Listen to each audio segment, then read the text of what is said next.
നമുക്ക് തുടങ്ങാം.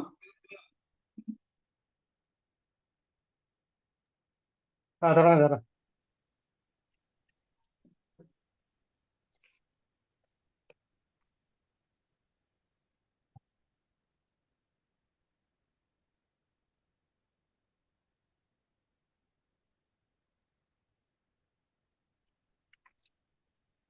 ഒരു നിമിഷം ഞാനൊന്ന് ബിജി സാറോടെ ഒന്ന് കണക്ട് ചെയ്തു. നോക്കാം.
ബിജി സാർ വരുന്നുണ്ടെന്ന് പറഞ്ഞു സാർ.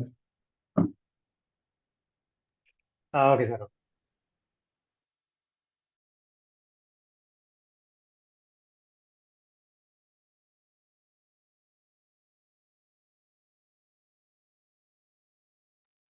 അപ്പൊ നമുക്ക് ക്ലാസ്സുകളിൽ ഇനി എന്തെങ്കിലും നിങ്ങളുടെ അഭിപ്രായങ്ങൾ എന്തെങ്കിലും പറയാനുണ്ടോ? നമുക്കിപ്പോ ക്ലാസ് ഈ രീതിയിൽ പോയാൽ മതിയോ?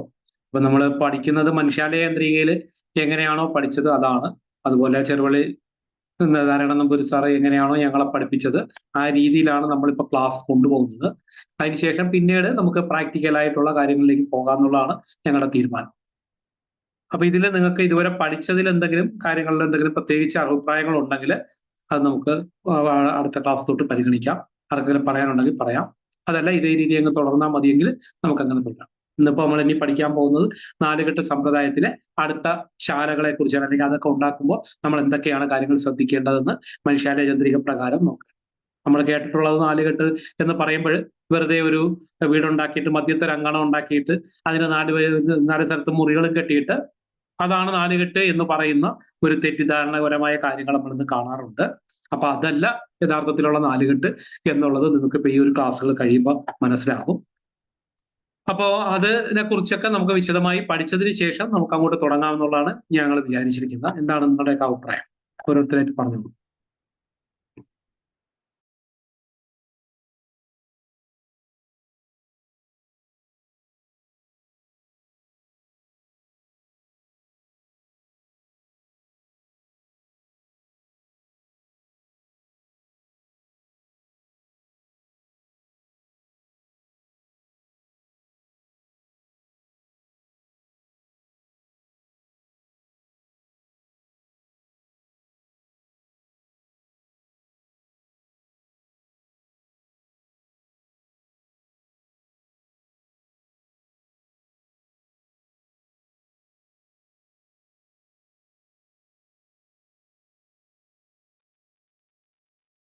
ഹലോ, നമസ്കാരം സർ. പറഞ്ഞോളൂ സാർ, പറഞ്ഞോളൂ. സർ, എനിക്ക് പിന്നെ ഇപ്പൊ ഞാൻ ഓരോരോ ക്ലാസ്സിന്റെയും റെക്കോർഡഡ് സെഷൻസ് ഒക്കെ ഞാൻ ഒന്നിലധികം തവണ കടന്നു പോകുന്ന സമയത്താണ് കുറച്ചുകൂടി നന്നായിട്ട് മനസ്സിലാവുന്നത്. അപ്പൊ അങ്ങനെ ഇപ്പൊ നമ്മൾ ഓൾറെഡി നിലവിൽ ചില പോർഷൻസ് കവർ ചെയ്തല്ലോ കഴിഞ്ഞൊരു 7 ക്ലാസ്സുകളിലായിട്ട്. അപ്പോൾ ഇപ്പോഴാണ് കുറച്ച് കാര്യങ്ങളൊക്കെ എന്താ പറയുക, ആ ഒരു രീതിയിൽ മനസ്സിലായിട്ട് വന്ന് തുടങ്ങുന്നതെന്ന് പറയാം. അപ്പൊ എനിക്ക് അങ്ങനെ ഒരു പാറ്റേൺ മാറ്റണം എന്നോ അങ്ങനെ ഒരു അഭിപ്രായമൊന്നുമില്ല. സ്വാഭാവികമായിട്ടും സാർ പറഞ്ഞതുപോലെ ആ കണക്കുകൾ കാര്യങ്ങളൊക്കെ ചെയ്ത് വരുന്ന ഒരു സമയത്ത് കുറച്ചുകൂടി നമുക്കത് ബോധ്യപ്പെടുന്ന രീതിയിൽ വരും എന്നുള്ളത് മാത്രമേ. എനിക്ക് അങ്ങനെ മറ്റ് ഇഷ്യൂസ് ഒന്നും ഇല്ല സർ നിലവിൽ. കാരണം അത് പിന്നെ സംസ്കൃതത്തിന്റെ ഒരു ഭാഗത്ത് വായിക്കുമ്പോഴുള്ളൊരു പ്രയാസം മാത്രമേ ഉള്ളൂ. അത് സന്തോഷ് സാർ എക്സ്പ്ലെയിൻ ചെയ്ത് വരുമ്പോൾ എല്ലാം ക്ലിയർ ആവുന്നുണ്ട്. നമുക്കായിട്ട് വായിക്കാനും അല്ലെങ്കിൽ ഓർത്ത് വെക്കാനും പറ്റുന്നില്ല എന്നുള്ളൊരു വിഷമം മാത്രമേ ഉള്ളൂ. Thank you.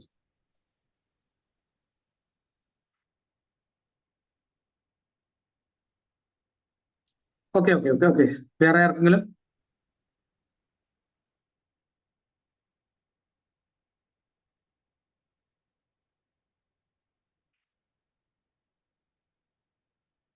സന്തോഷിന്റെ അഭിപ്രായങ്ങളൊന്ന് പറഞ്ഞു സന്തോഷ് സാർ. സാർ ഞാൻ കേട്ടില്ല, എന്താണ് അല്ല, പറഞ്ഞെന്ന് കേട്ടില്ല. ഞാൻ ചോദിച്ചത് നമ്മുടെ ഈ ഒരു ക്ലാസ് ഈ രീതിയിൽ പോകുന്നു. നമ്മളെ ചെറുവിളി സാറും അതുപോലുള്ള മറ്റുള്ളവർ പഠിപ്പിച്ച ആ ഒരു രീതിയാണ് ഞങ്ങൾ ഇപ്പൊ തുടരുന്നത്. അതേസമയം നമ്മൾ നേരത്തെ തുടർന്ന രീതി ഇതല്ലായിരുന്നല്ലോ. നമ്മൾ സാധാരണ വാസ്തു ക്ലാസ് എന്നൊക്കെ പറയുമ്പോൾ നമ്മൾ അങ്ങനെയല്ല അതെ. എടുത്തിരുന്നത്. അപ്പൊ അതിന്ന് വ്യത്യസ്തമായിട്ട് പാരമ്പര്യമായ രീതിയിൽ എങ്ങനെയാണോ ക്ലാസ് എടുക്കുന്നത് ആ രീതിയിലാണ് നമ്മളിപ്പോ ക്ലാസ് എടുത്തുകൊണ്ടിരിക്കുന്നത്. അപ്പൊ അതും അതിൽ എന്തെങ്കിലും വ്യത്യാസങ്ങൾ വരുത്തണോ എന്നുള്ളതാണ് ചോദിച്ചത്. യഥാർത്ഥത്തിൽ കുട്ടികളുടെ ഇത് ഭാഗത്തുനിന്ന് ഇല്ലെന്നാ പറഞ്ഞത്. ഇത് അവരാണ് ഇതിന്റെ മറുപടികൾ പറയേണ്ടത്. ഞാൻ ഈ പറഞ്ഞ പോലെ ഇതിന്റെ ഇതൊന്നും കേട്ടില്ല. യഥാർത്ഥത്തിൽ ഇത് ആർക്കും കിട്ടാത്തൊരു ഭാഗ്യമാണ് അവർക്ക് കിട്ടിയിരിക്കുന്നത് ഈ ബാച്ചിൽ. കാരണം ഈ 3 രീതിയിലാണ് ഈ കാര്യങ്ങൾ പറഞ്ഞ് മനസ്സിലാക്കി കൊടുക്കുന്നത്. പാരമ്പര്യമായിട്ടും ഇന്നത്തെ പൗരാണിക ശാസ്ത്രത്തെ ആധുനിക രീതിയിൽ എങ്ങനെ നമുക്ക് മാറ്റി ചിന്തിക്കാം എന്നുള്ള വിഷയത്തെക്കുറിച്ച്, ആ പ്രമാണങ്ങൾ അന്ന് ആചാര്യന്മാർ പറഞ്ഞത് എങ്ങനെയാണെന്നുള്ള വിഷയങ്ങളെ കുറിച്ചൊക്കെ നന്നായിട്ടാണ് നമ്മൾ കാര്യങ്ങൾ ചെയ്യുന്നത്. അത് ഈ പറയുന്ന പോലെ അത് അവർക്ക് എങ്ങനെയാണ് എന്നുള്ള വിഷയങ്ങളാണ്. അപ്പൊ നല്ലത് ഇത് തന്നെയാണെന്നാണ് എന്റെ അഭിപ്രായം. പിന്നെ ഈ പഠിക്കുന്നവരെങ്ങനെയാണ്, അവർക്ക് എങ്ങനെ മനസ്സിലാകുന്നു എന്താണെന്നുള്ളത് അവരാണ് അതിനെക്കുറിച്ച് എക്സ്പ്ലെയിൻ ചെയ്യേണ്ടത്. ഇത് മാറ്റണോ ഇങ്ങനെ വേണോ എന്നുള്ള വിഷയം.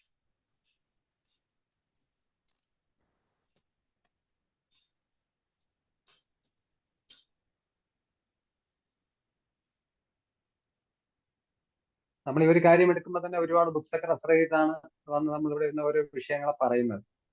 അത് തന്നെ ഒരു ഓക്കെ, നമുക്ക് ബിജി സാർ എത്തിയിട്ടുണ്ട്. നമുക്ക് ക്ലാസ് കണ്ടിന്യൂ. ഓക്കെ ബിജി സാറേ, നമുക്ക് തുടങ്ങാം. തുടങ്ങാം സാർ.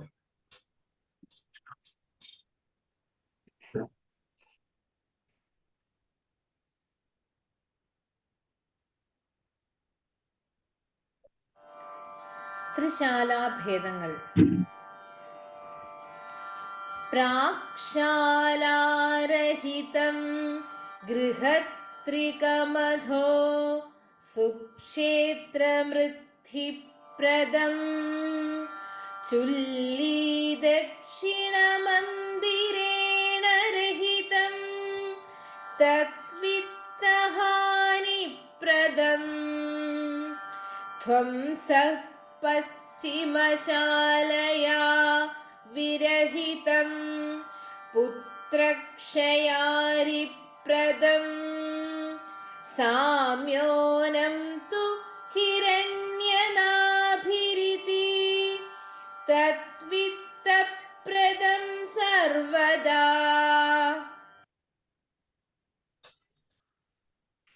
നമസ്തേ. നമ്മള് ത്രിശാലാഭേദങ്ങളെ കുറിച്ച് കഴിഞ്ഞ ക്ലാസ്സിൽ ഈ ശ്ലോകം പറഞ്ഞിട്ടൊന്ന് പറഞ്ഞു നിർത്തി. അപ്പൊ ത്രിശാല എന്ന് പറയുന്നത്, ത്രീ എന്ന് പറയുന്ന 3 എന്നാണ്. ഏകം, ദ്വിതീയം, തൃതീയം, ചതുർത്ഥം എന്നൊക്കെ പറഞ്ഞിട്ടില്ല. അപ്പൊ 3 എന്ന് പറയുന്ന 3 ആണ്.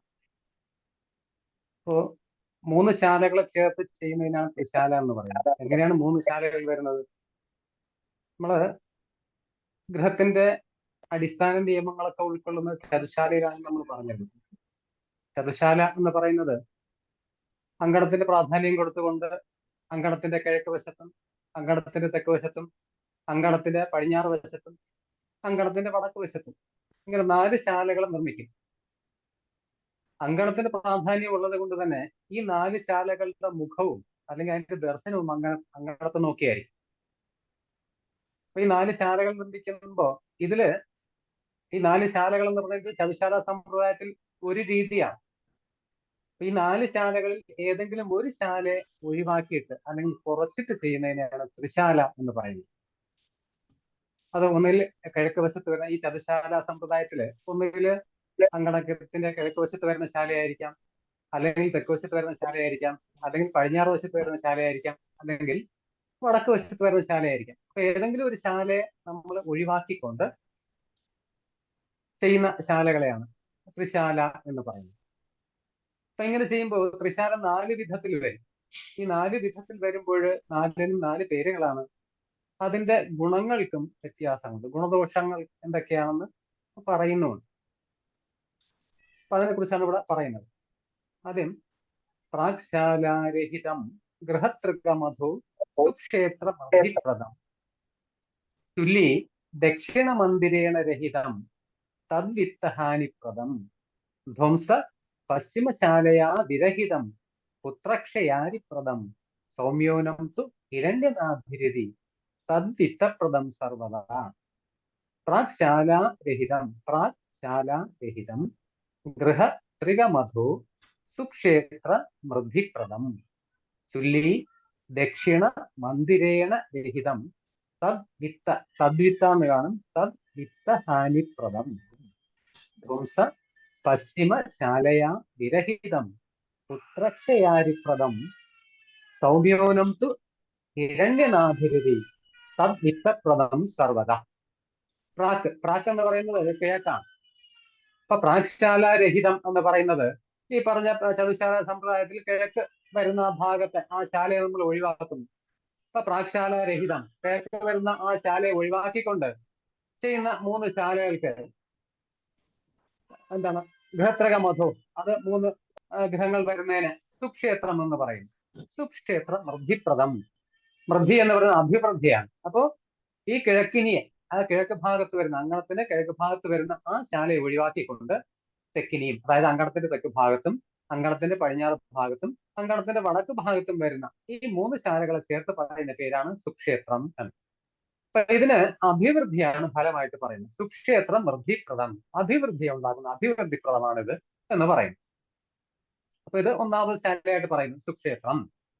ആ സുക്ഷേത്രം നല്ല ക്ഷേത്രം, നല്ല ഗൃഹമാണ്. അപ്പൊ അത് അഭിവൃദ്ധി പ്രദാനം ചെയ്യുന്നതാണ്, നൽകുന്നതാണ് എന്ന് പറയുന്നു. രണ്ടാമത്തെ ശാലയ്ക്ക് ചുല്ലി എന്ന് പറയുന്നു. ആ ചുല്ലി എങ്ങനെയാണ് ഇരിക്കുന്നത്? ചുല്ലി ദക്ഷിണ മന്ദിരേണ രഹിതം. ദക്ഷിണം എന്ന് പറയുന്നത് തെക്കാണ്. ദക്ഷിണ മന്ദിരേണ രഹിതം, ആ തെക്ക് ഭാഗത്ത് അങ്കണത്തിന് തെക്ക് ഭാഗത്ത് വരുന്ന വടക്ക് ദർശനമായിട്ട് വരുന്ന തെക്കിനി എന്ന് പറയുന്നത്. ചുല്ലി ദക്ഷിണ മന്ദിരേണ രഹിതം. രഹിതം എന്ന് പറഞ്ഞാൽ ഇല്ലാതിരിക്കുക. ഈ ചതുശാലയിൽ അങ്കണത്തിന്റെ തെക്ക് ഭാഗത്ത് വരുന്ന ഗൃഹം ഇല്ലാതിരിക്കുക. അങ്ങനെ വരുന്ന ത്രിശാലയ്ക്ക് ചുല്ലി എന്ന് പറയുന്നു. ചുല്ലി ദക്ഷിണ മന്ദിരേണ രഹിതം തദ് വിത്തഹാനിപ്രദം.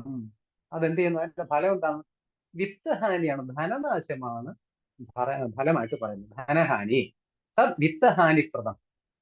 ഇപ്പോ നേരത്തെ പറഞ്ഞ സുക്ഷേത്രത്തില് കിഴക്കിനി ഇല്ലാതെ വന്നാൽ അഭിവൃദ്ധിയെ പ്രദാനം ചെയ്യുന്നു എന്ന് പറഞ്ഞു. ഇവിടെ ഈ അങ്കണത്തിന് തെക്ക് ഭാഗത്ത് വരുന്ന തെക്കിനി വടക്ക് ദർശനമായിട്ടുള്ള ആ ഗൃഹം ഇല്ലെങ്കിൽ അത് ചുല്ലി എന്ന് പറയുന്നു. അതെന്താണ്? വിത്തഹാനിപ്രദം എന്ന് പറയുന്നു. വിത്തഹാനി, ധനഹാനി, ധനനാശത്തെയാണ് ഫലമായിട്ട് പറയുന്നത്. ഇനി അടുത്ത വരുന്ന ധ്വംസം എന്ന് പറയുന്നു. അപ്പൊ ധ്വംസം എങ്ങനെയാണ് ഇരിക്കുന്നത്? ധ്വംസ പശ്ചിമശാലയാതിരഹിതം. പശ്ചിമം, പടിഞ്ഞാറ് ഭാഗത്ത്, ഈ ചതുശാലയുടെ പടിഞ്ഞാറ് ഭാഗത്ത് വരുന്ന ഗൃഹം പടിഞ്ഞാറ്റിനി എന്ന് പറയും. അപ്പൊ അത് കിഴക്ക് ദർശനമായിട്ട് വരുന്ന ഗൃഹമാണ്. അപ്പൊ ധ്വംസ പശ്ചിമശാലയാ വിരഹിതം പുത്രക്ഷയാരിപ്രദം. പുത്രക്ഷയ അരിപ്രദം. ധ്വംസം, അപ്പൊ ധ്വംസം എന്ന് പറയുന്നത് പടിഞ്ഞാറ്റിനി ഇല്ലാതെ ചെയ്യുന്ന ഗൃഹത്തെയാണ് ധ്വംസം എന്ന് പറയുന്നത്. അപ്പൊ മറ്റു 3 ഗൃഹങ്ങൾ കാണും. ഏതാണ്? തെക്ക് ദർശനമായിട്ടുള്ള വടക്കിനി, പടിഞ്ഞാറ് ദർശനമായിട്ടുള്ള കിഴക്കിനി, വടക്ക് ദർശനമായിട്ടുള്ള തെക്കിനി. അപ്പൊ ഈ 3 ഗ്രഹങ്ങളും കാണും.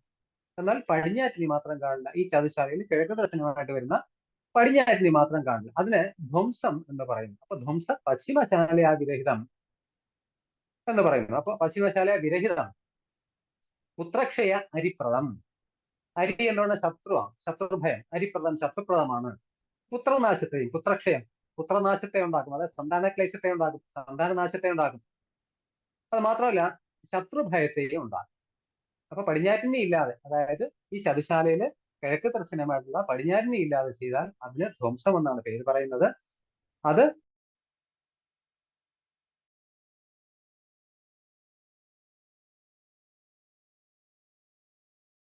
സന്തോഷ് മ്യൂട്ടായി പോയി.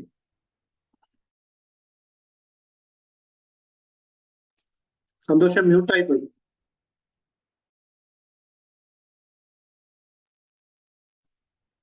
അത് സന്താനഹാനിയെ കൊടുക്കും. പുത്രക്ഷയ അരിപ്രദം സന്താനഹാനിയെ കൊടുക്കുന്നതാണ് എന്ന് പറയുന്നു. അത് മാത്രമല്ല അരിപ്രദം ശത്രുഭയത്തെയും അതുണ്ടാക്കും.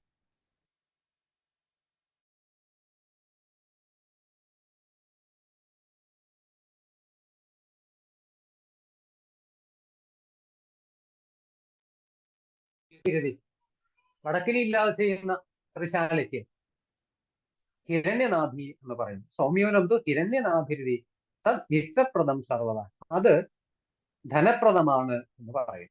അപ്പോ ഈ പറഞ്ഞ നാല് ശാലകൾ, ചതുശാലയില് വടക്കിനി, അതായത് തെക്ക് ദർശനമായിട്ടുള്ള ഗൃഹം ഇല്ലാതെ മറ്റു 3 ഗൃഹങ്ങൾ ചെയ്യുന്നത് എന്ന് പറഞ്ഞാൽ പടിഞ്ഞാറ് ദർശനമായിട്ടുള്ള കിഴക്കിനി, വടക്ക് ദർശനമായിട്ടുള്ള തെക്കിനി, കിഴക്ക് ദർശനമായിട്ടുള്ള പടിഞ്ഞാറ്റിനി. അപ്പൊ ഈ 3 ഗ്രഹങ്ങളെയും ചേർത്ത് ചെയ്യുന്നതിന് ഹിരണ്യനാഭി എന്ന് പറയുന്നു.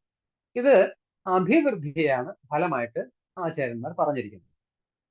ഇവിടെ കിഴക്കേ ഗ്രഹമില്ലാതെ മറ്റു 3 ചേരുകയിൽ സുക്ഷേത്രം എന്ന് പേർ ചൊല്ലും, അത് സമ്പൽ പ്രധാനവും. അപ്പോൾ സുക്ഷേത്രം എന്ന് പറയുന്ന കിഴക്കിനി ഇല്ലാതെ ചെയ്യുന്ന ഗ്രഹത്തെ സുക്ഷേത്രം എന്ന് പറയുന്നു, അത് സമ്പൽ പ്രധാനമാണ് എന്ന് പറയുന്നു. തെക്കേതില്ലാതെ മറ്റു 3 ചുല്ലി എന്ന പേർ ധനനാശങ്ങളാലും അന്ത്യം ഗ്രഹനാശം വരുത്തിയിരുന്നു. ഇപ്പൊ ചുല്ലി എന്ന് പറയുന്നത് തെക്കിനി ഇല്ലാതെ ചെയ്യുന്ന ഗ്രഹത്തിന് ത്രിശാലയ്ക്ക് ചുല്ലി എന്നാണ് പറയുന്നത്. അത് ധനനാശം മാത്രമല്ല ഗ്രഹനാശത്തെയും വരുത്തിയിരുന്നു, വളരെ ദുരിതത്തെ കൊടുക്കുന്നു. ഇനിയോ പടിഞ്ഞാറ്റിനി ഇല്ലാതെ മറ്റു 3 ചേരുകയിൽ ധ്വംസം എന്ന് വരും പേര് പുത്രനാശം ധനക്ഷയം. അപ്പൊ ധ്വംസത്തിന് എന്താണ്, പടിഞ്ഞാറ്റിനി ഇല്ലാതെ ചെയ്യുന്ന ധ്വംസത്തിന് പുത്രനാശം ആണ് വരുന്ന, ധനക്ഷയമൊക്കെയാണ് ഫലമായിട്ട് പറഞ്ഞിരിക്കുന്നത്. അതുപോലെ തന്നെ വടക്കിനി ഇല്ലാത്തതിന് ഹിരണ്യനാഭി എന്ന് പറയുന്നു.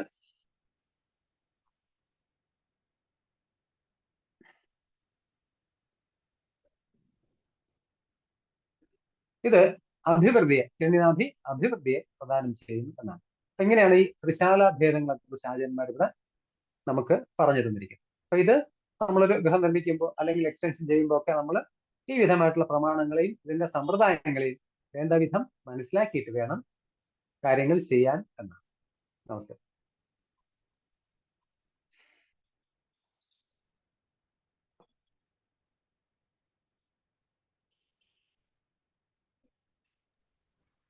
എല്ലാവർക്കും നമസ്കാരം.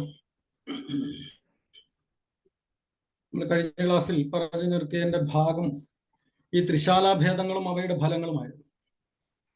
ഈ ത്രിശാല എന്ന് പറയുമ്പോൾ നമ്മൾ കഴിഞ്ഞ ക്ലാസ്സുകളിൽ സൂചിപ്പിച്ചതുപോലെ നമ്മുടെ ഈ 4 കെട്ടിൽ അധിഷ്ഠിതമാണ് വാസ്തുശാസ്ത്രത്തിന്റെ ഈ മനുഷ്യാലയ നിർമ്മാണ ക്രിയ എന്ന് പറയുന്നത്, അല്ലെ മനുഷ്യാലയ ക്രമം എന്ന് പറയുന്നത് തന്നെ 4 കെട്ടിലാണ്. 4 കെട്ടുകള്, അതിനേക്കാൾ വലിയ ഗൃഹം വേണമെന്നുണ്ടെങ്കിൽ അത് 8 കെട്ടായും 12 കെട്ടായും 16 കെട്ടായുമായിട്ട് വളരെ വിപുലമാക്കി ചെയ്ത് വലുതാക്കി അവരവരുടെ സൗകര്യപ്രദമാകുന്ന രീതിയിൽ ആലയങ്ങൾ നിർമ്മിക്കാനാണ് വ്യവസ്ഥ ചിട്ടപ്പെടുത്തിയിരിക്കുന്നത്. ഇവിടെ മനുഷ്യാലയങ്ങളില് നിർമ്മാണ ക്രിയയില് 4 കെട്ടിനെ ബേസ് ചെയ്തുകൊണ്ട് ഈ ശാസ്ത്രം വളരെ വിശദമായി പറയുമ്പോൾ 4 കെട്ടിന്റെ സംവിധാനങ്ങൾ അല്ലെങ്കിൽ 4 കെട്ടിന്റെ നിയമങ്ങൾ എങ്ങനെയാണെന്നുള്ളത് ഹൃദിസ്ഥമാക്കുക എന്നുള്ളതാണ് ഒരു വാസ്തുശാസ്ത്രം കൈകാര്യം ചെയ്യുന്ന ഒരാളെ സംബന്ധിച്ചിടത്തോളം ഏറ്റവും പ്രധാനമായി ഉണ്ടാവേണ്ടത്. 4 കെട്ട് എങ്ങനെ നിർമ്മിക്കാം, അല്ലെങ്കിൽ 4 കെട്ടിന്റെ അടിസ്ഥാന നിയമങ്ങൾ എന്തൊക്കെയാണെന്ന് അറിയാതെ വന്നാൽ ഏകശാല നിർമ്മിക്കുമ്പോൾ പോലും നമുക്ക് തെറ്റുപറ്റണം. അപ്പൊ 4 കെട്ട് വളരെ വിശദമായിട്ട് പഠിക്കണം. 4 കെട്ടിന്റെ നിയമങ്ങൾ എന്തൊക്കെയാണെന്ന് ഹൃദിസ്ഥമാക്കണം. 4 കെട്ടിൽ നിന്നാണ് 3 കെട്ടിലേക്കും 2 കെട്ടിലേക്കും ഒറ്റക്കെട്ടായ ഏകശാലയിലേക്കും ഒക്കെ പോകുന്നത്. അപ്പൊ 4 കെട്ടിൽ നിന്ന് 1 കെട്ട് ഒഴിവാക്കിയാൽ അത് ത്രിശാലാ സംവിധാനം എന്ന് പറയുന്ന ത്രിശാലയിലേക്ക് വരും. ത്രിശാല, 3 ശാലകൾ ചേർന്ന്. ഈ 4 ശാലകൾ ചേർന്ന 4 കെട്ടിൽ 1 കെട്ട് അല്ലെങ്കിൽ 1 ശാല എവിടെയൊക്കെ ഇല്ലാതെ വന്നാൽ ഇന്ന രീതിയിലുള്ള ഫലങ്ങൾ ഉണ്ടാകുന്ന ആചാര്യൻ പറഞ്ഞിരിക്കുക. അതാണ് ഇപ്പോൾ നമ്മൾ വളരെ സവിസ്തരം പ്രതിപാദിച്ചിരിക്കുന്നത്. ഇവിടെ പ്രാക്ശാലാരഹിതം കിഴക്ക് ഇല്ലാതെ വന്നാൽ, കിഴക്കിനി ഇല്ലാതെ വന്നാൽ, ഒന്ന് ശ്രദ്ധിക്കൂ. കിഴക്കിന് ഒരു 4 കെട്ട് എന്ന് പറയുമ്പോൾ ഒരു ദീർഘചതുരത്തിലായ ഒരു മധ്യാങ്കണത്തിന് ചുറ്റും ദീർഘചതുരമായിരിക്കുന്ന മധ്യാങ്കണത്തിലേക്ക് മുഖങ്ങൾ കൃത്യമായി സന്നിവേശിപ്പിച്ചുകൊണ്ട് അതിന്റെ ചുറ്റിനും 4 ശാലകൾ ഉണ്ടാക്കുന്ന സമ്പ്രദായമാണ് 4 കെട്ട്. ഈ നാലുകെട്ടിനെ പറ്റി മനുഷ്യാലയ ചന്ദ്രികയിൽ 8 വിധാനം പറയുന്നു, മനുഷ്യാലയ വിധിയിൽ 9 വിധാനങ്ങളെ പറ്റി പറയുന്നു. അത് വളരെ സവിസ്തരം എടുത്ത് പഠിക്കേണ്ട ഒരു വിഷയമാണ്. നാലുകെട്ട് ഇന്ന രീതിയിലാണുള്ളത്. നാലുകെട്ടിൽ തന്നെ വിശുദ്ധ ഭിന്നശാല, മിശ്ര ഭിന്നശാല, സംശ്ലിഷ്ട ഭിന്നശാല, അങ്ങനെ തുടങ്ങി 8ഓളം നാലുകെട്ടിനെ പറ്റി നമ്മുടെ ആധികാരിക ഗ്രന്ഥമായ നമ്മളിപ്പോൾ പ്രതിപാദിച്ച് നമ്മൾ ഈ ക്ലാസ്സിൽ മുൻതൂക്കം കൊടുത്തുകൊണ്ടിരിക്കുന്നതായ മനുഷ്യാലയ ചന്ദ്രികയിൽ 8 വിധത്തിലുള്ളതിനെ പറ്റി പറയുമ്പോൾ മനുഷ്യാലയ വിധി എന്ന് പറയുന്ന ഒരു ടെക്സ്റ്റില് അത് 9 വിധത്തിനെ പറ്റി പറഞ്ഞു. ഒരു നേരിയൊരു വ്യത്യാസമേ ഉണ്ടാകുന്നുള്ളൂ. എന്നിരുന്നാലും നമ്മൾ ഇതിന്റെ അടിസ്ഥാന നിയമം ഒന്ന് തന്നെയാണ്. ഇവിടെ ഇത് ഇത്രയും പറഞ്ഞത് ഈ നാലുകെട്ടിൽ നിന്ന് ഒരു കെട്ട് മാറിപ്പോയാലും ആ കെട്ട് അവിടെ ഉണ്ടാകണം, അല്ലെങ്കിൽ ഉണ്ടായിരിക്കും, അല്ലെങ്കിൽ ഉണ്ട് എന്ന് നമ്മൾ സാങ്കല്പികം ചെയ്തുകൊണ്ടാണ് ത്രിശാല സംവിധാനം ഉണ്ടാക്കുന്നത്. ഒരിക്കൽ കൂടി പറയാം, ഒരു ത്രിശാല സംവിധാനത്തില് അവിടെ ഒരു കെട്ടില്ലാതെ വരുന്നത് കൊണ്ടാണല്ലോ അതിനെ ത്രിശാല എന്ന് പറയുന്നത്. എന്നിരുന്നാൽ തന്നെയും അവിടെ ഇല്ലാതെ ഇരിക്കുന്നതായ ആ കെട്ട് അതിന്റെ സമസ്ത ഗുണദോഷങ്ങളും അതിൻ്റെതായ നിയമപ്രകാരവും അതിനെ സാങ്കല്പികമായിട്ട് അവിടെ ഉണ്ട് എന്ന് ധരിച്ചുകൊണ്ട് തന്നെയാണ് ഈ നാലുകെട്ടിൽ നിന്ന് ഓരോ കെട്ടുകൾ അടർത്തി മാറ്റപ്പെടുന്നത്.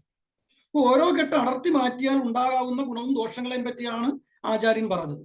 അപ്പൊ ഇവിടെയൊക്കെ ഇപ്പൊ നമ്മൾ ഈ ക്ലാസ്സിൽ ഇപ്പൊ സൂചിപ്പിച്ചതുപോലെ ഇതിൽ ഓരോ കെട്ടുകളും മാറി മാറി വരുമ്പോഴുണ്ടാകുന്ന ഗുണദോഷങ്ങളൊക്കെ തന്നെ നമ്മൾ ഏകശാലയിൽ എവിടെയൊക്കെ നമ്മൾ ഇറക്കണം, എങ്ങോട്ടൊക്കെ നമുക്ക് മുഖപ്പ് വെക്കാം, അല്ലെങ്കിൽ എങ്ങോട്ടൊക്കെ ഏകശാല ചാടി നിന്നാൽ, അല്ലെങ്കിൽ മുന്നോട്ട് ഇറങ്ങി നിന്നാൽ, അല്ലെങ്കിൽ ഇറക്കുകൾ ഇറക്കുമ്പോൾ എവിടെയൊക്കെ ശ്രദ്ധിക്കണം എന്നൊക്കെ ആകെ പറയുന്ന നിയമം ഈ നിയമം മാത്രമേ ഉള്ളൂ. അല്ലാതെ വേറെ നിയമങ്ങളൊന്നുമില്ല, എവിടെയും കണ്ടിട്ടുമില്ല. മംഗലപാഠം എന്ന് പറയുന്ന പുസ്തകത്തില് ഏകശാലയിൽ നിന്ന് പിറകിലേക്ക്, അതായത് ഏകശാല എങ്ങോട്ട് ദർശനമായിരിക്കുന്ന ഏകശാലയാണെന്നുണ്ടെങ്കിൽ അതിന്റെ പൃഷ്ഠഭാഗം കൂർത്തിരുന്നാൽ അവിടെ പിശാചുക്കൾ വസിക്കുമെന്നാണ് പറയുന്നത്. പിശാചവാസം ഉണ്ടാവും എന്നാണ് പറയുന്നത്, മംഗലപാഠത്തിൽ പറയുന്നത്. അങ്ങനെ നിരവധി ഇതിന്റെ അനുബന്ധമായിരിക്കുന്ന ടെക്സ്റ്റുകളിലെല്ലാം തന്നെ ഈ പ്രമാണം എന്ന് പറയുന്നതിൽ നിന്ന് വിട്ടുമാറാതെ അതിനെ വളരെ കൈയടക്കത്തോടു കൂടി, ഒതുക്കത്തോടുകൂടി, നിയമപ്രകാരം അത് അനുസരിക്കേണ്ടത് ബാധ്യത വാസ്തുശാസ്ത്രത്തിന് ഉണ്ട്, വാസ്തുശാസ്ത്രം കൈകാര്യം ചെയ്യുന്നവർക്കുണ്ട്. അപ്പൊ നാലുകെട്ട് തന്നെയാണ് കറക്റ്റായിട്ട് പഠിക്കേണ്ടത്. നാലുകെട്ടിൽ നിന്നാണ് ഓരോ കെട്ടുകളും അടർത്തി മാറ്റിയാൽ ഇന്ന ഗുണമെന്ന് നമുക്ക് മനസ്സിലാക്കേണ്ടത്. ഇത്രയും സവിസ്തരം പറഞ്ഞത് കാരണം നാലുകെട്ടിന്റെ പ്രാധാന്യം, അല്ലെങ്കിൽ നാലുകെട്ടിൽ നിന്നാണ് എല്ലാ കെട്ടുകളും ഉണ്ടാകുമെന്ന് ചുരുക്കം നിങ്ങൾക്ക് ബോധ്യപ്പെടുന്നതിന് വേണ്ടി മാത്രമാണ്. ഇനി നോക്കാം പ്രാക്ശാലാരഹിതം. പ്രാക്ശാല കിഴക്കിനി ഇല്ലാതെ വന്നാൽ സുക്ഷേത്രം എന്ന് പറയും. ഇപ്പോൾ ഈ കാണുന്ന ഡയഗ്രത്തില് കിഴക്കുവശത്തുള്ള 1-ാം നമ്പർ ഡയഗ്രത്തിൽ കാണുന്നത് കിഴക്കുവശത്തുള്ള ആ കെട്ടില്ലാതെ ഇരിക്കുകയാണ്. പടിഞ്ഞാറ്റിനിയിൽ നിന്ന് തെക്കിനിയും വടക്കിനിയും കൃത്യമായ നിയമം പ്രകാരം ഇറക്കിയാൽ കിഴക്കിനി എന്ന് പറയുന്ന ആ സംവിധാനം ഇല്ലാതെ വന്നാൽ അതിന് സുക്ഷേത്രം എന്നാണ് പറയുന്നത്.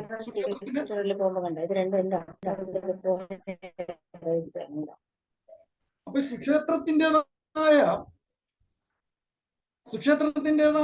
ആ ഗുണം ദോഷമില്ല എന്ന് തന്നെ ആചാര്യൻ ഉറപ്പിച്ച് പറയുന്നതിനോടൊപ്പം അതിന് ഏറെ ഗുണങ്ങളുണ്ടെന്നും ആ പദത്തിൽ നിന്ന്, ആ പേരിൽ നിന്ന് തന്നെ നമ്മളെ വ്യക്തമാക്കി തരുന്നുണ്ട്. ശരിയല്ലേ? സുക്ഷേത്രം, നല്ല ക്ഷേത്രം. അതിൽ സർവാഭീഷ്ടപ്രദമാണ്, സർവാഭീഷ്ട സിദ്ധിയാണ്. ഇപ്പൊ കിഴക്കോട്ട് ദർശനമായിരിക്കുന്ന പടിഞ്ഞാറ്റിനിയുടെ തെക്കുവശത്തും വടക്കുവശത്തും തെക്കിനിയും വടക്കിനിയും ചെയ്തിട്ട് കിഴക്കിനി ഇല്ലാതെ വന്നാൽ സുക്ഷേത്രം ലഭിക്കുമെന്നും ആ സുക്ഷേത്രം സർവാഭീഷ്ടപ്രദമാണെന്നും പറയുന്നു. അടുത്തത് ചുല്ലി എന്ന് പറയുന്നത് ദക്ഷിണം, തെക്കുവശത്തെ ഗൃഹം, തെക്കുവശത്തെ കൂട്ടിക്കെട്ട്, അല്ലെങ്കിൽ തെക്കുവശത്തെ കെട്ട് ഇല്ലാതെ വന്നാൽ അതിന് ചുല്ലി എന്നാണ് പറയുന്നത്. അത് ചുല്ലി എന്നുള്ള പേര് കൊണ്ട് തന്നെ നമുക്ക് മനസ്സിലാക്കാവുന്നതേ ഉള്ളൂ. ചുല്ലി സർവത്ര നാശം വിനാശനം, അത്രമാത്രം. അങ്ങനെ ചെയ്തുകൂടാ, അരുത്. ഈ പറഞ്ഞ ചുല്ലി ഈ ചെയ്തെടുത്ത് നമുക്ക് ഉദാഹരണമായിട്ട് എടുത്താൽ നാട്ടിൽ തന്നെ അങ്ങനെ ഈ തെക്കുവശത്തോട്ട് തെക്കിനി ഇല്ലാതെ റോഡിന് സമാന്തരമായിട്ട് ഈ ഡയഗ്രത്തിൽ രണ്ടാമത് കാണിച്ചിരിക്കുന്ന രീതിയിൽ ഗൃഹം നിർമ്മിച്ചിട്ട് അധികാലം വസിക്കാൻ ആ ഗൃഹനാഥന് പറ്റിയിട്ടില്ല. എന്തുകൊണ്ടാണെന്നുള്ളതൊക്കെ പിന്നീട് പരിശോധിക്കേണ്ടതാണ്. എന്നിരുന്നാലും നമുക്ക് അതത്ര സുഖകരമായ നമ്മുടെ സുഖവാസത്തിന് അനുയോജ്യമായ ഒരു നിർമ്മിതി അല്ല എന്ന് തന്നെ കൃത്യമായി മനസ്സിലാക്കണം. അടുത്ത നോക്കൂ, പടിഞ്ഞാറ്റിനി ഇല്ലാത്തതെന്ന് പറയുമ്പോഴത്തേക്ക് കിഴക്ക് വശത്തിന്റെ തെക്കും വടക്കും വരുന്നതുമായ ത്രിശാലയില് പടിഞ്ഞാറ്റിനി ഇല്ലാതെ വന്ന ധ്വംസം എന്ന് പറയുന്ന പേര് തന്നെ കേൾക്കുമ്പോൾ തന്നെ നമുക്ക് മനസ്സിലാകുമല്ലോ. ഈ ത്രിശാലകൾക്കൊക്കെ തന്നെ ആചാര്യൻ കൊടുത്തിരിക്കുന്നതായ പേരുകളിൽ നിന്ന് തന്നെ അതിന്റെ ഗുണവും ദോഷവും ഒക്കെ തന്നെ ഉണ്ട്. അപ്പൊ പടിഞ്ഞാറ്റിനി ഇല്ലാതെ വന്നാല്, ഈ ചുല്ലി വന്നാല്, അതുകൊണ്ട് നമുക്ക് സുഖവാസം ആഗ്രഹിക്കുന്നവർക്ക് സുഖം ലഭിക്കില്ല. അവിടെ അസുഖകരമായ കാര്യങ്ങളാണ്. അവിടെ പുത്രവിരഹം ഉണ്ടാകും എന്ന് മാത്രമല്ല, സർവത്ര വിനാശനം എന്നുകൂടി ആചാര്യൻ ഉറപ്പിച്ചു പറയുന്നു. അടുത്തത് പറയുന്നത്, നാലാമത്തെ ഡയഗ്രത്തിൽ നോക്കിയാല് വടക്കിനി ഇല്ലാതെയാണ്. അപ്പൊ തെക്കുവശത്തെ ഗൃഹത്തിന്റെ കിഴക്കുവശത്തും പടിഞ്ഞാറ് വശത്തും അടുത്ത ഗൃഹങ്ങൾ ചേർന്ന് 3 ഗൃഹങ്ങളായിട്ട് വരുന്ന ത്രിശാലയില് വടക്കിനി ഇല്ലാതെ വന്നാൽ അതിന് ഹിരണ്യനാഭി എന്ന് പറയുന്ന പേര് തന്നെ നമുക്ക് പുരാണങ്ങളൊക്കെ വായിച്ചിട്ടുള്ളവർക്കൊക്കെ അറിയാൻ പറ്റും. ഹിരണ്യഗർഭം എന്നൊക്കെ പറയുന്നത് എന്തിനെ പറ്റിയാണ്, എന്താണ് എന്നൊക്കെ പറയും. അപ്പൊ ഈ ഹിരണ്യനാഭി എന്നുള്ള പേര് കൊണ്ട് തന്നെ സർവാഭീഷ്ടമാണ്, സർവസമ്മതമാണ്. സുഖം ആഗ്രഹിക്കുന്നവർക്കാണെന്നുണ്ടെങ്കിൽ നാലുകെട്ടില്ലാതെ ത്രിശാലയെ ചെയ്യാൻ സാധിക്കൂ എന്നുണ്ടെങ്കിൽ ഈ പറഞ്ഞതുപോലെ നാലാമത്തെ ഡയഗ്രത്തിൽ കാണിച്ചിരിക്കുന്ന രീതിയിൽ വടക്കിനി ഇല്ലാതെ തെക്കിനിയും കിഴക്കിനിയും പടിഞ്ഞാറ്റിനിയുമായി ചെയ്താലും വിരോധമില്ല. അതും സുക്ഷേത്രവും മാത്രമേ ത്രിശാലയിൽ നമ്മൾക്ക് കൃത്യമായിട്ട് ത്രിശാല സംവിധാനത്തിൽ ഒരു ഗുണം ആഗ്രഹിക്കുന്ന ഒരു മനുഷ്യാലയം നിർമ്മിക്കുമ്പോൾ പാലിക്കേണ്ട നിയമങ്ങൾ ഇത്രയാണ് അല്ലെങ്കിൽ ഇന്നതാണെന്ന് കൂട്ടി ഉറപ്പിച്ചു പറയാൻ പറ്റും. അപ്പൊ മറ്റു രണ്ടും, ഇതിൽ 4 സംവിധാനത്തിൽ 2 പറ്റാത്തതിൽ പെട്ടെന്ന് ഓർത്തിരിക്കാൻ ഒന്നുമില്ല. തെക്കുവശത്തതും പടിഞ്ഞാറ് വശത്തതും ഇല്ലാതെ വന്നാൽ നമുക്കത് ദോഷമാണ്. ഇനി ക്ലാസ് മുന്നോട്ട് പോകുമ്പോൾ ഈ തെക്കുവശത്തതും പടിഞ്ഞാറ് വശത്തതും ഇല്ലാതെ വന്നാൽ ഉണ്ടാകാവുന്നതായ ബുദ്ധിമുട്ടുകള് ഈ പെട്ടെന്ന് മനസ്സിലാക്കുന്നതിന് വേണ്ടി ഒരു ഉപായം കൂടെ ഉണ്ട്. അതെന്താണെന്ന് വെച്ചാൽ മറ്റൊന്നുമല്ല, നമുക്ക് ഒന്നെങ്കിൽ പുര തെക്കിനെ നോക്കുകൂടാൻ പാശ്ചാത്യം ചേർന്ന് ഒറ്റ ഗൃഹമായിട്ടാണ് നിർമ്മിക്കുന്നതെങ്കിൽ അത് പടിഞ്ഞാറ്റിനി കിഴക്കോട്ട് ദർശനമായിട്ട് വെക്കാനും, അതല്ല എന്നുണ്ടെങ്കിൽ തെക്കുവശത്ത് വടക്കോട്ട് ദർശനമായിട്ട് വെക്കാനും എന്നാണ്. അപ്പൊ അത് രണ്ടും ഒഴിവാക്കിക്കൊണ്ട് ത്രിശാല ചെയ്താൽ, ഇത്രയേ ഉള്ളൂ. അത് രണ്ടും ഒഴിവാക്കിക്കൊണ്ട് ത്രിശാല ചെയ്താൽ അത് മനുഷ്യാലയ സുഖം ആഗ്രഹിക്കുന്ന മനുഷ്യാലയങ്ങൾക്ക് യോജിച്ചതല്ല എന്ന് ഏറ്റവും എളുപ്പത്തിൽ കൃത്യമായി മനസ്സിലാക്കി വെക്കാം. അപ്പൊ 4 കെട്ട് തന്നെയാണ് ഇതിന്റെ അടിസ്ഥാനം. അവിടെ ഓരോ കെട്ട്, ഈ ത്രിശാലയിൽ തന്നെ മറ്റു കെട്ടുകൾ ഇല്ല എന്നുണ്ടെങ്കിൽ തന്നെയും ആ കെട്ട് അവിടെ സാങ്കല്പികമായിട്ടുണ്ട്. ആ കെട്ടിനനുസരിച്ചുള്ള നിയമപ്രകാരം മാത്രമേ നമുക്ക് ഈ ത്രിശാലയും ചെയ്യാൻ പാടുള്ളൂ. അപ്പൊ 4 കെട്ടിന്റെ നിയമം പഠിക്കണം. അത് പഠിക്കുന്നതിന്റെ ഭാഗമായിട്ട് ഈ ക്ലാസ് പോരാതെ വരുന്നെങ്കിൽ അത് നമ്മുടെ ഇൻസ്റ്റിറ്റ്യൂട്ടുമായിട്ട് തന്നെ ബന്ധപ്പെട്ട് 4 കെട്ടിന്റെ നിയമം കൂടെ അറിഞ്ഞിരിക്കേണ്ടതിന്റെ ആവശ്യകതയും കൂടെ വളരെ ശക്തമായിട്ട് തന്നെ ഈ അവസരത്തിൽ പറഞ്ഞുകൊള്ളുകയാണ്. ഓക്കെ.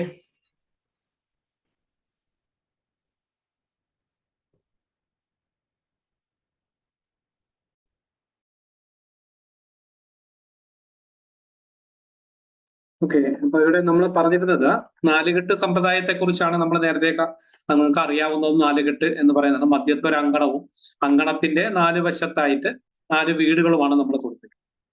മധ്യത്ത് ഇവിടെ ഒരു അങ്കണം, ഇങ്ങനൊരു അങ്കണമുണ്ട്. ഈ അങ്കണത്തിന്റെ 4 വശത്തായിട്ട് 4 വീടുകളും കൊടുക്കുന്ന സമ്പ്രദായമാണ് നമ്മൾ പഠിച്ചത്, നേരത്തെ കേട്ടിട്ടുള്ളത്. ഞാൻ നിങ്ങൾക്ക് ക്ലാസ് ഒക്കെ എടുത്തതും അങ്ങനെയാണ്. ഇങ്ങനൊരു അങ്കണമുണ്ട്, ഈ അങ്കണത്തിന്റെ 4 വശത്ത് 4 വീടുകൾ. അപ്പൊ ഇവരിപ്പോ ഇവിടെ പറയുന്നത് അങ്ങനെ അങ്കണത്തിന്റെ 4 വശത്ത് 4 വീടുകൾ ഉണ്ടാക്കാൻ പറ്റാത്ത സാഹചര്യം വരാം. അപ്പൊ എവിടെയൊക്കെയാണ് നമുക്ക് അങ്ങനെ സാഹചര്യം വരുന്നത്? ഇന്നത്തെ കാലഘട്ടത്തിൽ നമുക്ക് പ്രധാനമായിട്ട് വരുന്നത് നമുക്ക് ഈ സ്ക്വയർ ഫീറ്റ് കുറയ്ക്കുക.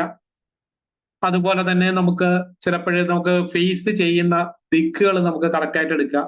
അങ്ങനെയൊക്കെ വരുന്ന സാഹചര്യത്തിൽ പലപ്പോഴും നമ്മൾ ഇതുപോലുള്ള ഓരോ സ്ഥലത്തെയും ഓരോന്ന് ഒഴിവാക്കേണ്ടി വരും. അപ്പൊ നിങ്ങൾക്ക് കൺഫ്യൂഷൻ വരുന്ന ഒരു കേസ്, നമ്മൾ തെക്കിനി എന്ന് പറയുമ്പോൾ ഏത് ദർശനം എന്നത്. അപ്പൊ ഞാൻ പണ്ട് ക്ലാസ്സിൽ പറയുമ്പോൾ തന്നെ പറഞ്ഞിട്ടുണ്ട്, ഇനി ചേരുമ്പോൾ അതിന്റെ ഓപ്പോസിറ്റ് ആണ്. അതായത് നമ്മുടെ ദർശനവും അവരുടെ ഇനിയും ഓപ്പോസിറ്റ് ആണ്. അപ്പൊ തെക്കിനി എന്ന് പറയുമ്പോൾ അതിന്റെ അർത്ഥമായിട്ട് നമ്മൾ മനസ്സിലാക്കേണ്ടത് അത് തെക്കിനിയുടെ ഓപ്പോസിറ്റ്, അതായത് നമ്മുടെ ഇതിൽ പറഞ്ഞു കഴിഞ്ഞാൽ നോർത്ത് ഫേസ് എന്നുള്ളത്. അപ്പൊ ഇവിടെ ആദ്യത്തെ ഇതില് അവര് ഈ ഭാഗത്തുള്ള വീടാണ് ഒഴിവാക്കിയിരിക്കുന്നത്. ഈ ഭാഗത്ത് ഇങ്ങനെയുള്ള ഒരു വീടാണ് അവർ ഒഴിവാക്കിയത്. അപ്പൊ ഇതിനെ ഇവർ പറയുന്നത് ഇതൊരു അങ്കണമാണെങ്കിൽ അങ്കണത്തിന്റെ ഈസ്റ്റ് സൈഡ്, അതായത് ഇതിനെയാണ് അവര് കിഴക്കിനി എന്നവർ പറയും.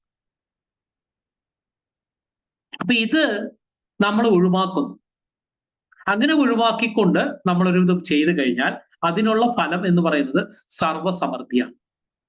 അപ്പൊ നമ്മുടെ ഭാഷയിൽ പറഞ്ഞാല് നമ്മളൊരു കിഴക്ക് ദർശനമായിട്ട് നമ്മളൊരു വീടുണ്ടാക്കും.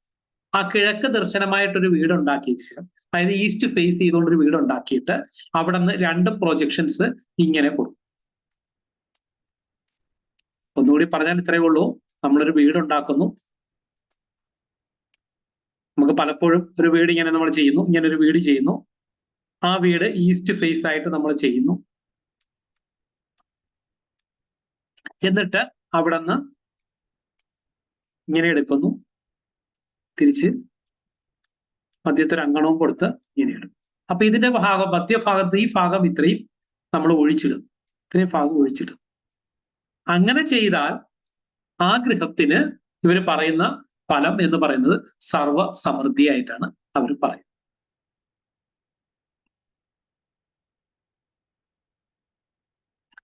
അടുത്തതായിട്ട് ഇവർ പറഞ്ഞിരിക്കുന്നത്, ഇവിടെ ഒരു വീടുണ്ടാക്കുന്നു. അപ്പൊ അതിന്റെ ഈ ഭാഗത്തായിട്ടുള്ള ഇത് ഒഴിവാക്കിയിട്ടിരിക്കുകയാണ്. അതായത് സൗത്ത് സൈഡിലുള്ള പോർഷൻ ഒഴിവാക്കിയിട്ടിരിക്കുകയാണ്. അതായത് നമ്മുടെ ഭാഷയിൽ പറഞ്ഞാൽ നോർത്ത് ഫേസ് ചെയ്തിട്ടുള്ള സാധനം ഒഴിവാക്കിയിരിക്കും. അപ്പോഴ് അവരുടെ ഭാഷയിൽ പറഞ്ഞാൽ തെക്കിനി എന്ന് പറയുന്ന ആ ഭാഗം ഒഴിവാക്കി. അങ്ങനെ ഒഴിവാക്കിക്കൊണ്ട് നമ്മളൊരു വീട് ചെയ്തു കഴിഞ്ഞാൽ അത് ധനനാശത്തെ ചെയ്യുമെന്നാണ് ഇവരുടെ പറയുന്നത്. അടുത്തതായിട്ട് നമുക്കുള്ളത് ഈ ഭാഗത്താണ്. ഇവിടെ നമ്മളൊരു വീടുണ്ടാക്കുന്നു. വെസ്റ്റിലോട്ട് നോക്കിയിട്ട് ഒരു വീടുണ്ടാക്കുന്നു. അതിനുശേഷം ഈ വെസ്റ്റ് സൈഡിൽ വരുന്ന ഈ ഒരു ഭാഗം നമ്മൾ ഒഴിവാക്കും. അതായത് കിഴക്കോട്ട് മുഖമായിട്ട് ഉള്ള ഭാഗം ഒഴിവാക്കും. അങ്ങനെ നമ്മൾ ചെയ്തു കഴിഞ്ഞാൽ അത് പുത്രനാശത്തെ ചെയ്യും എന്ന് പറയും. അത് കഴിഞ്ഞിട്ടാണ് ഇവിടെ ഒരു വീടുണ്ടാക്കുന്നു. ഈ വീടിന്റെ ഈ ഭാഗത്തെന്ന് പറയുമ്പോൾ നമ്മുടെ ഭാഷയിൽ പറഞ്ഞാൽ സൗത്ത് സൈഡിലാണ്. അതായത് അപ്പൊ ഈ ഒരു ഭാഗം അവർ ഒഴിവാക്കും. അതായത് അവരുടെ ഭാഷയിൽ പറഞ്ഞാൽ വടക്ക് ഭാഗത്തുള്ള ആ മുറിയെ ഒഴിവാക്കിക്കൊണ്ട് ചെയ്യുന്നു. ഇത് ധന സമൃദ്ധിയെയാണ് പറയുന്നത്. എനിക്ക് തോന്നുന്നു മമ്മൂട്ടിയുടെ ഏതോ ഒരു സിനിമയിൽ ഈ കിരണൻ നാഫിയെ കുറിച്ചൊക്കെ പറയുന്നുണ്ട്. സമ്പൽ സമൃദ്ധിക്ക് വേണ്ടിയിട്ട് ഉള്ളേന്നൂർ അച്ഛൻ ഇങ്ങനെ ചെയ്തെന്നും അതില് എന്തൊക്കെയോ ഒരു ഇത് വെച്ചിട്ട് സൗണ്ട് ഇങ്ങനെ പുറപ്പെടുവിക്കുന്നതിനെ കുറിച്ചൊക്കെ ആ സിനിമയിൽ വളരെ വിശദമായിട്ട് പറയുന്നു. ആ പറയുന്ന ഈ ഗൃഹങ്ങളെ ഇതിലാണ് വരുന്നത്. ഈ 4 ഗൃഹങ്ങളുടെ ഓരോ ഭാഗങ്ങൾ നമ്മൾ ഒഴിവാക്കിക്കൊണ്ട് നമുക്ക് ഗൃഹനിർമ്മാണം സാധിക്കും. അപ്പൊ ഇത് എവിടെയാണ് നമ്മൾ ഉപയോഗിക്കുന്നത് എന്ന് ചോദിച്ചു കഴിഞ്ഞാൽ, ഒന്ന് നമ്മുടെ ഇന്നത്തെ കാലഘട്ടത്തിൽ നമുക്ക് ഉപയോഗിക്കേണ്ടി വരുന്നത് സ്ക്വയർ ഫീറ്റ് കുറയ്ക്കുന്ന ഒരവസ്ഥ വരുന്നു. നമുക്കൊരു വലിയ ചതുരമായിട്ട് എടുക്കുമ്പോൾ നമുക്ക് ഒരുപാട് സ്ക്വയർ ഫീറ്റ്. ഇനി സ്ഥായി ഗൃഹം ഉപാലയം എന്നുള്ള കൺസെപ്റ്റ് വരുമ്പോഴും നമുക്ക് സ്ഥായി ഗൃഹമായിട്ട് എടുത്തുകൊണ്ട് 2 ഉപാലയങ്ങളായിട്ട് നമുക്ക് തള്ളിക്കൊടുത്തുകൊണ്ട് നമുക്ക് ചെയ്യേണ്ടുന്ന ഒരവസ്ഥയും വരാം. ചിലപ്പോൾ 2 സിറ്റ് ഔട്ട് വരാം, അല്ലെങ്കിൽ ഒരു ബെഡ്റൂം വരാം. ഇങ്ങനെയൊക്കെ പ്രൊജക്ഷൻസ് കൊടുത്തുകൊണ്ട് നമ്മൾ ചെയ്യുന്ന സാഹചര്യത്തിൽ ഈ പറയുന്ന ഒരു അറിവ് നമുക്ക് ഉപയോഗിക്കാം. അപ്പൊ അതിന് വേണ്ടിയിട്ട് ഞാൻ ഈ അടുത്ത് കാണിക്കുന്ന ടേബിളിന്റെ ഒരു കോപ്പി നിങ്ങൾ എടുത്തു വെച്ചിരിക്കും. ഈ ഒരു പിക്ചറും എടുത്തു വെച്ചേക്കണം. പറ്റുമെങ്കിൽ നിങ്ങൾ അതിൻ്റെ ഒരു സ്ക്രീൻഷോട്ട് എടുത്ത് വെച്ചേക്കാം. അതിനുശേഷം ഈ ഒരു പിക്ചർ നിങ്ങൾ എടുത്തു വെച്ചിരിക്കുക. ഞാൻ തന്നെ അയക്കാം.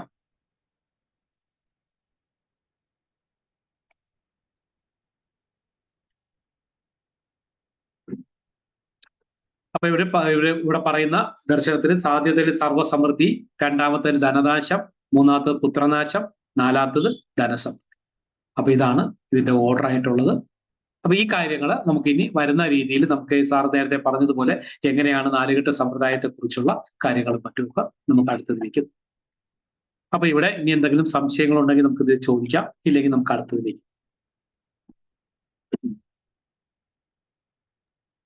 ഒരു സംശയമുണ്ട് സർ. നമ്മുടെ ചതുശാലയും അതുപോലെ തന്നെ ത്രിശാലയുടെ ചുറ്റളവ് നമ്മൾ എങ്ങനെയാ സർ പരിഗണിക്കുക?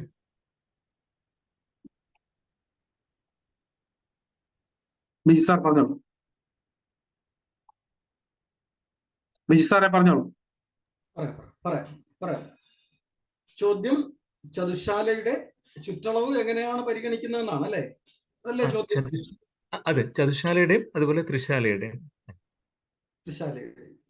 ഈ ചതുശാലയുടെ അത് തന്നെയാണ് ഞാൻ ആദ്യം പറഞ്ഞത്. ചതുശാല നിയമം തന്നെയാണ് ത്രിശാലയിലും. അവിടെ ഒരു ശാല ഇല്ലെങ്കിൽ കൂടിയും അവിടെ ഇമാജിൻ ചെയ്തു കൊള്ളണം, അടുത്ത മറ്റേ ശാല അവിടെ ഉണ്ട്, അത് തൽക്കാലം ഒഴിവാക്കപ്പെട്ടിരിക്കുന്നു എന്ന് മാറ്റി വെച്ചിരിക്കുന്നു അല്ലെങ്കിൽ മായ്ച്ചു കളഞ്ഞിരിക്കുന്നു എന്ന് മാത്രം കണ്ടാൽ മതി. ഇത് കൃത്യമായിട്ട് പറഞ്ഞാൽ നാലുകെട്ടിന്റെ പുറം ചുറ്റ്, ഉത്തരപ്പുറം ചുറ്റ്, ആകെ ചുറ്റ് വരുന്നത് ഏകയോനിയിലാണ്. ഓരോ കെട്ടിനും അതാത് ദിഗ്യോനിയിലും വരുത്തണം. ഓരോ കെട്ടെന്ന് പറഞ്ഞാൽ കിഴക്ക് വശത്ത് വരുന്ന കിഴക്കിനി, തെക്ക് വശത്ത് വരുന്ന തെക്കിനി, പടിഞ്ഞാറ് വശത്ത് വരുന്ന പടിഞ്ഞാറ്റിനി, വടക്ക് വശത്ത് വരുന്ന വടക്കിനി. ഈ വടക്കിനിയുടെ മുഖം തെക്കോട്ടും, തെക്കിനിയുടെ മുഖം വടക്കോട്ടും, പടിഞ്ഞാറ്റിനിയുടെ മുഖം കിഴക്കോട്ടും, കിഴക്കിനിയുടെ മുഖം പടിഞ്ഞാറോട്ടുമാണ്. അതായത് നമ്മുടെ അങ്കണത്തിലേക്കാണ്. അപ്പൊ ഇതിന്റെ ഓരോ കെട്ടിനും അതാത് ദിഗ്യോനികളുടെ അനുസരിച്ചുള്ള നിയമപ്രകാരം അതിന്റെ ദീർഘവിസ്താരാദികൾ കൽപ്പിച്ച് അത് ഓരോ കെട്ടും ഉണ്ടാക്കുകയും എന്നാൽ ആകെ ചുറ്റ് ഏകയോനിയിൽ വരുത്തുകയും വേണം. അപ്പോൾ ഈ അങ്കണവും ഏകയോനിയിൽ തന്നെ വരുത്തണം. അതാണ് പൊതു നിയമം. പിന്നെ മറ്റ് പക്ഷാന്തര ഭേദങ്ങളും പക്ഷാന്തരമായിട്ടുള്ള ഈ 9 ശാലകളില് പല പല ശാലകളിലും നേരിയ വ്യത്യാസം വരുന്നുണ്ടെങ്കിലും ഇതാണ് അടിസ്ഥാന നിയമം. ഈ നിയമത്തിൽ നിന്ന് തന്നെ മാറാതെ പഠിച്ചു വന്നാൽ മാത്രമേ നമുക്ക്, സാറ് നേരത്തെ പറഞ്ഞതുപോലെ ചില അത്യാവശ്യ ഘട്ടങ്ങളിൽ ചിലപ്പോൾ നമുക്കൊരു ശാല ചെയ്യേണ്ടി വന്നാൽ, ചില നിയമങ്ങൾക്ക് ചില വിട്ടുവീഴ്ചകൾ വേണ്ടി വന്നാൽ ചിലപ്പോൾ ഒരു പക്ഷേ ഏതെങ്കിലും തരത്തിലുള്ള എന്തെങ്കിലും നീക്കുപോക്കുകൾ വരണമെന്നുണ്ടെങ്കിൽ ഇത് ഹൃദിസ്ഥമാക്കിയാൽ മാത്രമേ പറ്റൂ. അപ്പൊ ചുറ്റളവ് ഏകയോനി തന്നെ ആയിരിക്കണം, അങ്കണവും ഏകയോനി തന്നെ ആയിരിക്കണം. എന്നാൽ ശാലകൾ ഓരോന്നിനും വിധിക്കപ്പെട്ടിരിക്കുന്നതായ കൃത്യമായ ദിക്യോനിയിൽ തന്നെ ആയിരിക്കുകയും വേണമെന്നാണ് നിയമം, പൊതു നിയമം. മനസ്സിലായോ? മനസ്സിലായി സർ. സോ ഒരു സംശയം കൂടി സർ. അതിപ്പം നമ്മള് ഇപ്പോഴിതിന്റെ റൂഫ് നോക്കുകയാണെങ്കിൽ, ഇതിന്റെ മേൽക്കൂര നോക്കുകയാണെങ്കിൽ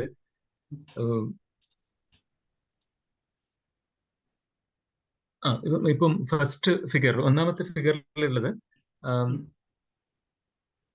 അതിന്റെ പടിഞ്ഞാറ് വശത്തുള്ള ശാല, അത് ഒരറ്റം മുതൽ മറ്റേ അറ്റം വരെ ഏറ്റവും വലുപ്പമുള്ള ശാല എന്ന് പറയുന്നത് പടിഞ്ഞാറ് വശത്തുള്ളതാണ്. മറ്റു രണ്ടും ഉപാലയം പോലെ ചെറിയൊരു ഭാഗമായിട്ടാണ് ആദ്യത്തെ ഇതിൽ കാണുന്നത്.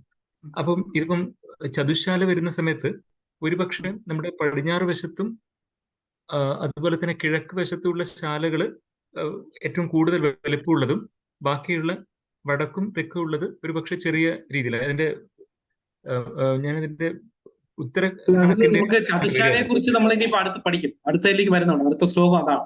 അപ്പൊ ഇത് ഓക്കെ ആണോ?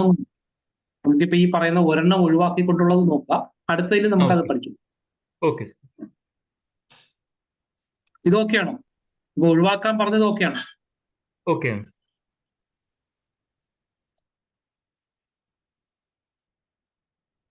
സാറേ നമുക്ക് സന്തോഷ് അടുത്തതിലേക്ക് പോവാം. സന്തോഷ് സാറേ. പോകാം സാറേ.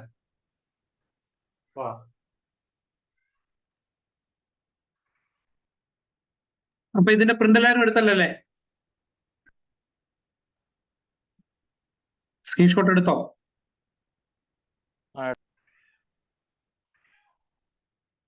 എടുത്തു സർ.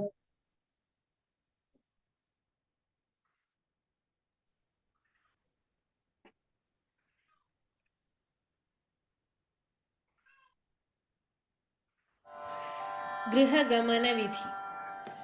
സൂത്രൈഃ പ്രാങ്കണഗേഹമധ്യവിഹിതൈരന്യോന്യ വിദ്ധൈർഭവേത് തദ്ഗേഹസ്ഥിത പുത്രപൗത്രവിലയസ്തസ്മാദ് ഗൃഹാണാം ക്രമാത്.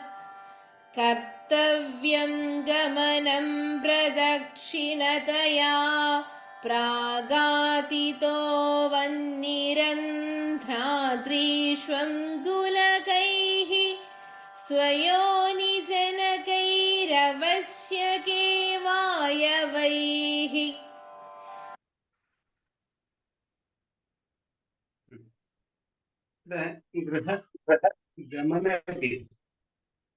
ഗൃഹഗമന വിധിയാണ് ഇവിടെ സൂചിപ്പിക്കുന്നത്.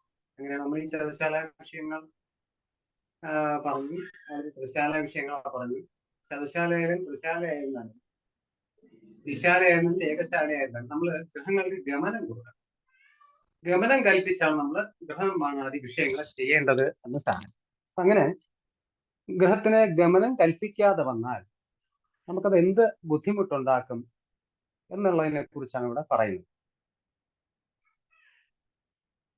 അപ്പൊ നമ്മൾ കട്ടള വയ്ക്കുമ്പോഴൊക്കെ അത് നീക്കി വെക്കാറുണ്ട്. സാധാരണ ഫ്രണ്ടിലും ബാക്കിലും ഒക്കെ വരുന്ന കട്ടളകളൊക്കെ അങ്ങോട്ടും ഇങ്ങോട്ടും ഒക്കെ നീക്കി അഡ്ജസ്റ്റ് ചെയ്തൊക്കെ നമ്മൾ വയ്ക്കാറുണ്ട്. അപ്പൊ ആ വയ്ക്കുന്നതിന് നിയമങ്ങളുണ്ട്.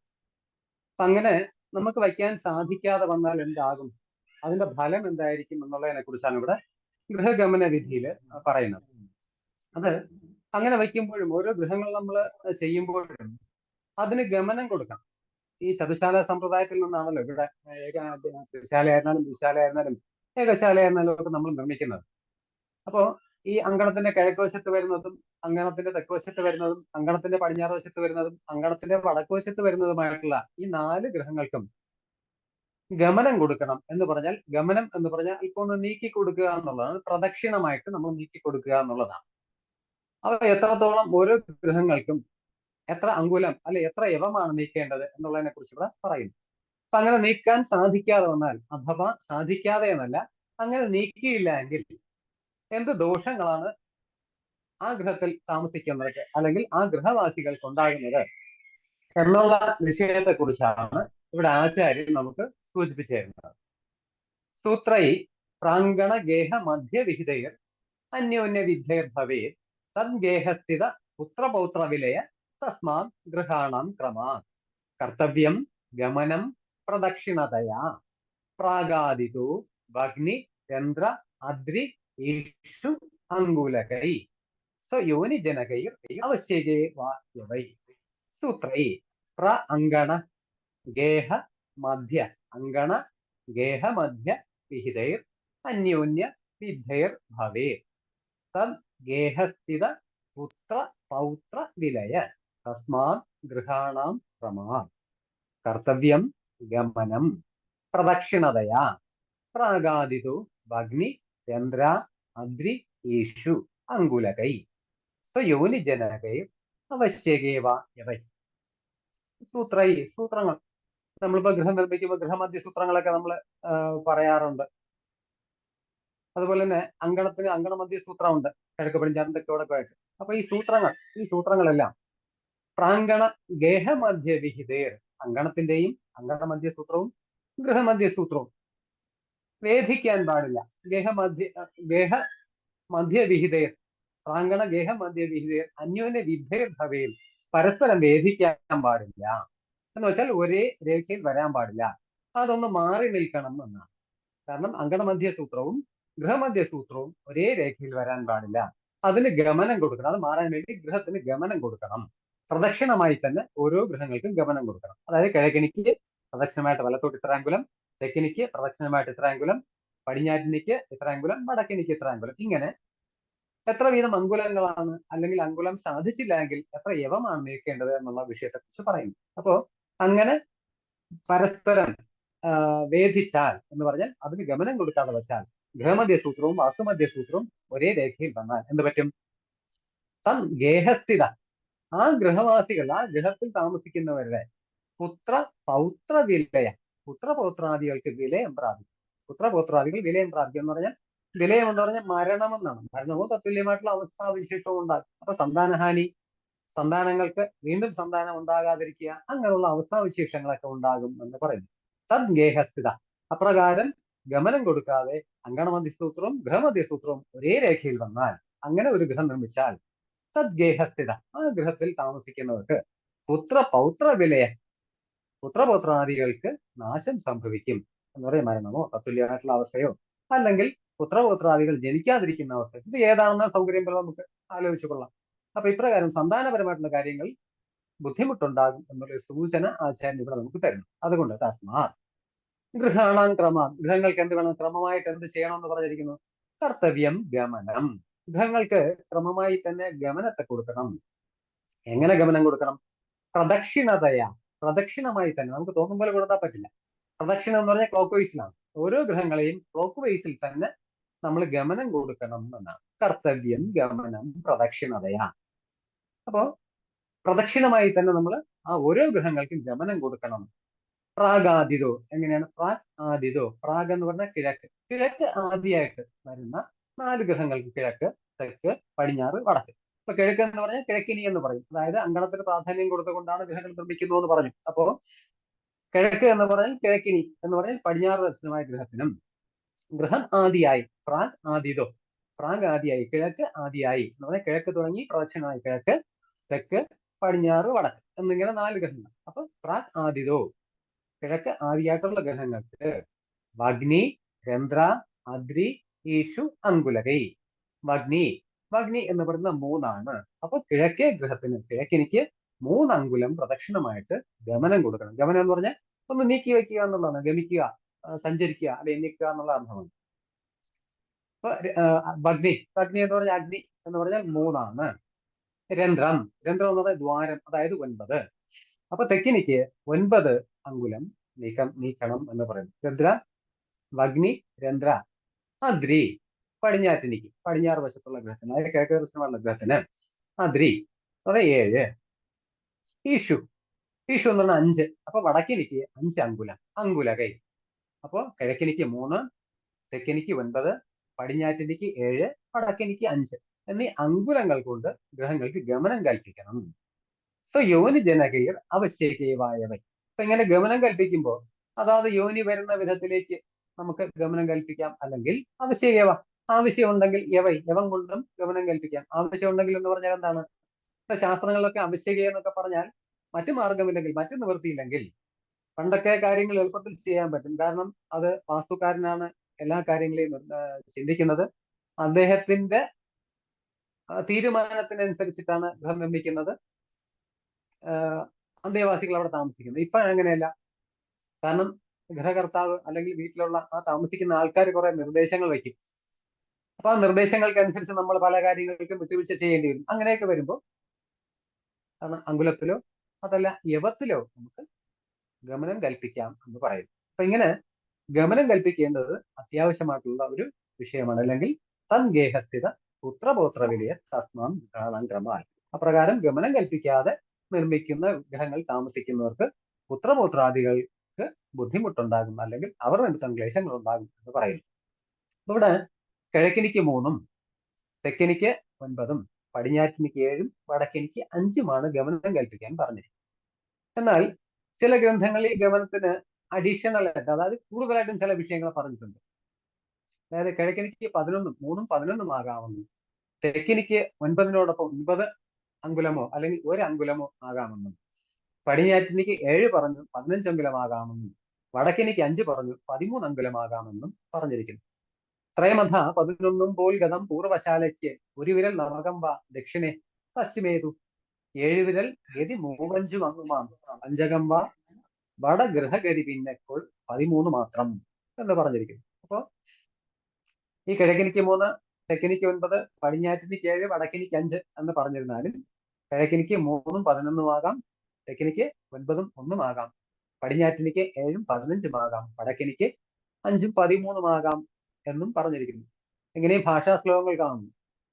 അപ്പോൾ ഓരോ ശാലകൾക്കും പ്രദക്ഷിണമായി നമ്മൾ തീർച്ചയായിട്ടും ഗമനം കൽപ്പിച്ച് വേണം എന്ത് ചെയ്യാൻ? ഗൃഹാദികൾ നിർമ്മിക്കാൻ. അല്ലെങ്കിൽ അത് വളരെയധികം ദുരിതങ്ങളെ പ്രദാനം ചെയ്യും എന്ന് പറയുന്നു. ഈ ഗമനം കൽപ്പിക്കുന്നത് നമ്മള് ഈ പ്ലാൻ നമ്മൾ നിശ്ചയിക്കുമ്പോൾ തന്നെ, അല്ലെങ്കിൽ പ്ലാൻ വരയ്ക്കുമ്പോൾ തന്നെ നമ്മൾ ഗമനങ്ങളെയൊക്കെ കണ്ടിരിക്കണമെന്നാണ്. കാരണം സമയത്തിന് പോയി നമുക്കൊന്നും ചെയ്യാൻ പറ്റില്ല. അതാണ് പറഞ്ഞത്. പണ്ടൊക്കെ ആണെങ്കിൽ വാസ്തുക്കാരനാണ് നിയമങ്ങൾ അനുസരിച്ച് ഒക്കെ ചെയ്യുന്നത്. പക്ഷെ ഇപ്പൊ അങ്ങനെയല്ല. വാസ്തുക്കാരനാണ് കാര്യങ്ങൾ ചെയ്യുന്നതെങ്കിലും അവിടെ കൂടുതൽ പ്രാധാന്യം ഗൃഹകർത്താവിനാണ്, അല്ലെങ്കിൽ ഗൃഹവാസികൾക്കാണെന്ന് വരുന്നത്. അപ്പൊ അവർ പറയുന്ന വിഷയങ്ങളൊക്കെ നമ്മളിവിടെ ഈ പ്ലാൻ വരയ്ക്കുമ്പോൾ നമ്മൾ അപ്ലൈ ചെയ്യേണ്ടി വരും, അല്ലെങ്കിൽ അവരെ ആഗ്രഹങ്ങളൊക്കെ നമ്മൾ പൂർത്തീകരിച്ച് കൊടുക്കേണ്ടി വരും. അപ്പൊ അങ്ങനെയൊക്കെ വരുമ്പോൾ ഈ ഗൃഹഗമനം എന്നുള്ളത് നമുക്ക് പിന്നെ ചെയ്യാൻ പറ്റാതെ വരും. അതുകൊണ്ട് തന്നെ ആദ്യമേ നമ്മൾ പ്ലാൻ വരയ്ക്കുമ്പോൾ തന്നെ ഗൃഹഗമനാദികളെയൊക്കെ നമ്മൾ മനസ്സിൽ വെച്ചുകൊണ്ട് വേണം ഒരു ഗൃഹ സംവിധാനത്തെ നമ്മൾ പ്ലാൻ ചെയ്യാൻ.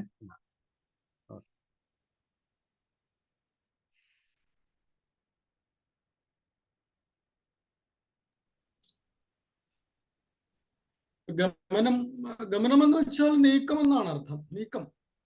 നീക്കം എന്ന് പറഞ്ഞാൽ ഒരു ചതുരശ്രമായ ഒരു ഗൃഹത്തിന്റെയോ അല്ലെങ്കിൽ ഒരു വസ്തുവിന്റെയോ മധ്യം, അതിന്റെ നീളത്തിലും വീതിയിലും വരുന്നതായ മധ്യം മറ്റൊരു വസ്തുവിന്റെ അതിനോട് ചേർക്കപ്പെടുന്നതോ അല്ലെങ്കിൽ കൂട്ടിച്ചേർക്കപ്പെടുന്നതോ അതിനകത്ത് ഇരിക്കുന്നതോ ആകുന്ന ഒരു വസ്തുവിന്റെ ഈ നീളത്തിലും വീതിയിലും വരുന്നതാകുന്ന മധ്യവും തമ്മിൽ ഒന്നാവാൻ പാടില്ല എന്നുള്ളത്. അതുകൊണ്ടാണ്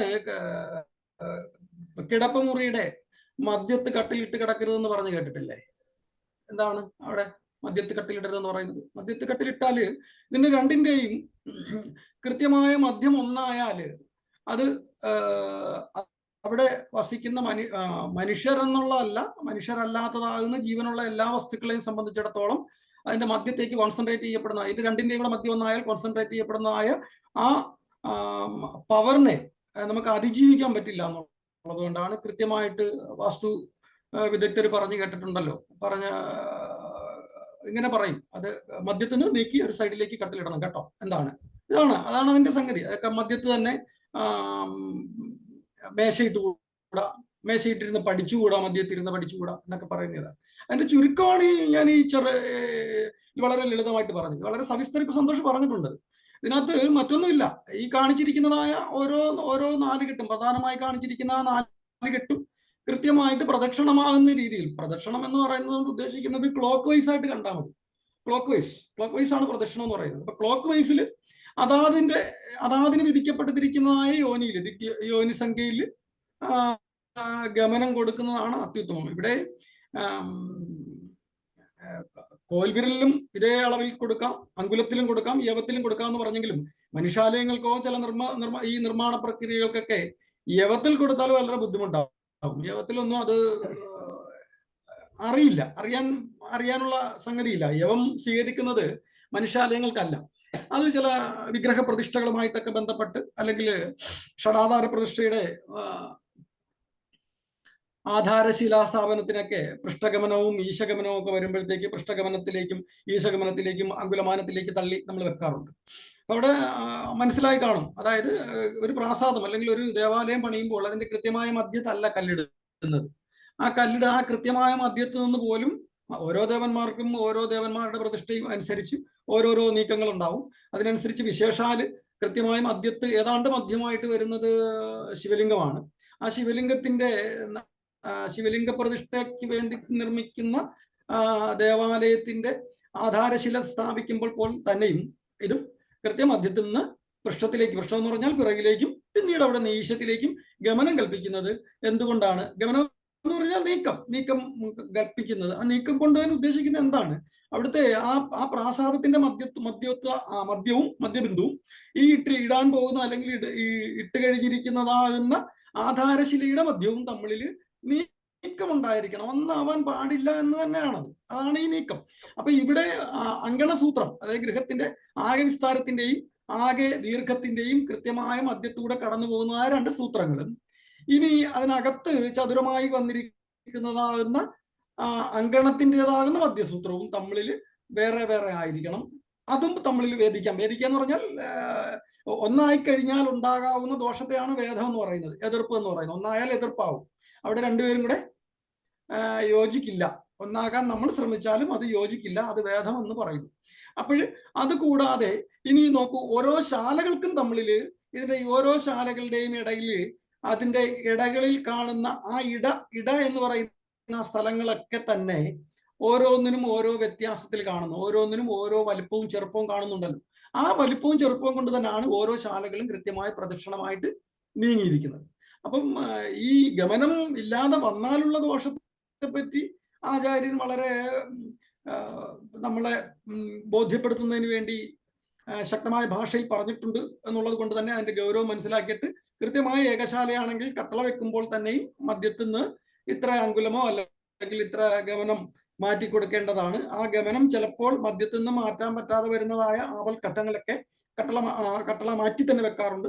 എന്നാലും പരമാവധി മധ്യത്ത് വെക്കുമ്പോൾ കട്ടളയ്ക്ക് ഗമനം കൃത്യമായി പ്രദക്ഷിണമായിട്ടോ അല്ലെങ്കിൽ അപ്രദക്ഷിണമായിട്ടോ, ചിലപ്പോൾ അപ്രദക്ഷിണമായിട്ട് ചിലപ്പോൾ കൊടുക്കേണ്ടി വരുന്ന ഗമനം എന്ന് പറയുന്നത് ഈ പ്രദക്ഷിണമായി സ്വീകരിക്കാൻ പറ്റാതെ വരുന്നതായ ചില ആവൽ ഘട്ടങ്ങളൊക്കെ ഉണ്ടാവും.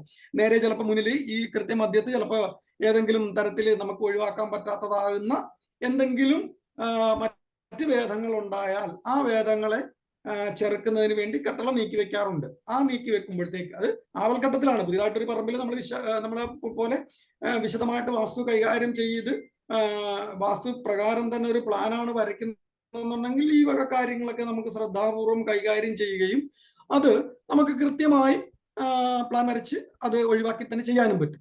അതല്ലാതെ വരുന്ന സന്ദർഭങ്ങളിലൊക്കെ ആവൽഘട്ടം എന്നാണ് പറയുന്നത്. മറ്റൊരു നിവർത്തി ഇല്ലാതെ വരിക, ഒരു നിവൃത്തിയും ഇല്ലാതെ വരുമ്പോൾ മാത്രം നമുക്ക് കട്ടള ചില ഭാഗങ്ങളിലേക്കൊക്കെ നീക്കി വെക്കുമ്പോൾ ഗമനം പ്രദക്ഷിണമായിട്ടല്ലാതെ അപ്രദക്ഷിണമായിട്ട് കട്ടളയുടെ കാര്യത്തിൽ ആണ് കൊടുക്കുന്നത്. അത് ദേവാലയത്തിന്റെ കട്ടളയ്ക്ക് ഒരിക്കലും അപ്രദക്ഷിണമായിട്ട് കട്ടളയോ അല്ലെങ്കിൽ കട്ടളയുടെ ഫ്രണ്ടിൽ വരുന്ന മറ്റ് വിളക്കുകൾ അല്ലെങ്കിൽ സേവപ്പന്തലുകൾ അല്ലെങ്കിൽ ഗേറ്റുകൾ അല്ലെങ്കിൽ അതിന്റെ പുറത്തു വരുന്ന കൊടിവിളക്കുകൾ ഒക്കെ തന്നെ ഗമനം കൃത്യമായിട്ടും പ്രദക്ഷിണമായിട്ട് തന്നെ ആയിരിക്കും. അപ്രദക്ഷിണമായിട്ട് ദേവാലയത്തിൽ കൊടുക്കാൻ പാടില്ല. അതുപോലെ തന്നെയാണ് നാലുകെട്ടിന്റെ ഈ ശാലകൾ ക്രമീകരിക്കുമ്പോഴും ഇത് കൃത്യമായി പ്രദക്ഷിണമായിട്ട് തന്നെ നിർബന്ധമായിട്ടും അതാണ് കർത്തവ്യം ഗമനം പ്രദക്ഷിണത എന്ന് ആചാര്യൻ വളരെ കൃത്യമായിട്ട് നമ്മളെ ഓർമ്മിപ്പിക്കുന്നു.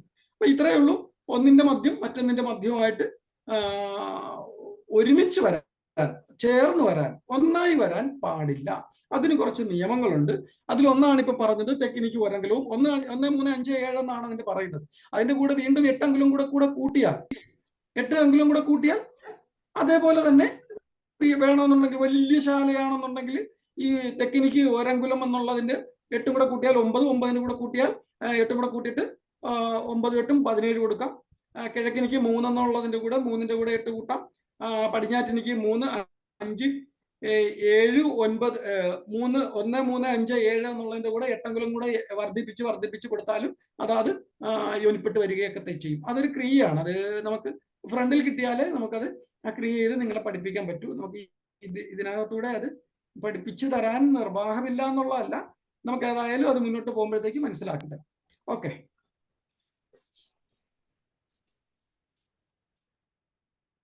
അപ്പൊ ഇവിടെ പറയുന്നത് ഒന്ന് എന്ന് പറയുന്നത് നമ്മൾ നേരത്തെ പഠിച്ചിട്ടുണ്ടായിരുന്നു.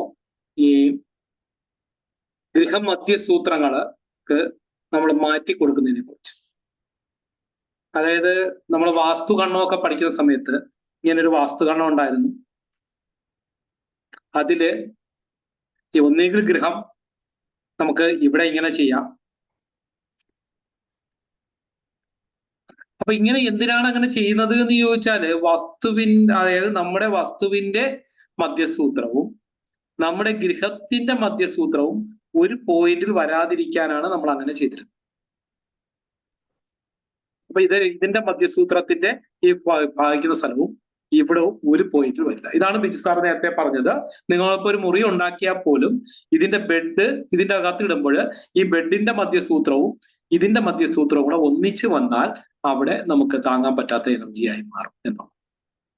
അപ്പൊ ഇതിനാണ് ഇവർ പറഞ്ഞത്, ഒന്നുകിൽ നമ്മൾ എന്ത് ചെയ്യുക, ഒരു വീട് ഉണ്ടാക്കുന്നെങ്കിൽ, ഏകശാലയാണ് ഉണ്ടാക്കുന്നെങ്കിൽ നമ്മൾ ഒന്നുകിൽ അങ്ങനെ വെക്കുക, ഇല്ലെങ്കിൽ നമ്മൾ വടക്ക് കിഴക്കേ മൂലയിലേക്ക്, അതായത് ഇവിടെയും സ്ഥലം വിട്ടുകൊണ്ട് ഇങ്ങനെ നമ്മൾ ചെയ്യും. അപ്പൊ ഇത്തരത്തിൽ നമുക്ക് 2 രീതിയിൽ ചെയ്യാനാണ് ഇവർ പറഞ്ഞത്. ഇതുപോലെ തന്നെയാണ് ഇവരിവിടെ ഈ 4 കെട്ട് സമ്പ്രദായത്തിലും പറയുന്നത്. 4 കെട്ട് സമ്പ്രദായത്തിലും ഇവിടെ ഇങ്ങനൊരു മധ്യത്ത് ഇങ്ങനെ ഒരു അങ്കണമുണ്ട്. ഈ അങ്കണത്തിന്റെ മധ്യസൂത്രം നമ്മൾ എടുക്കും.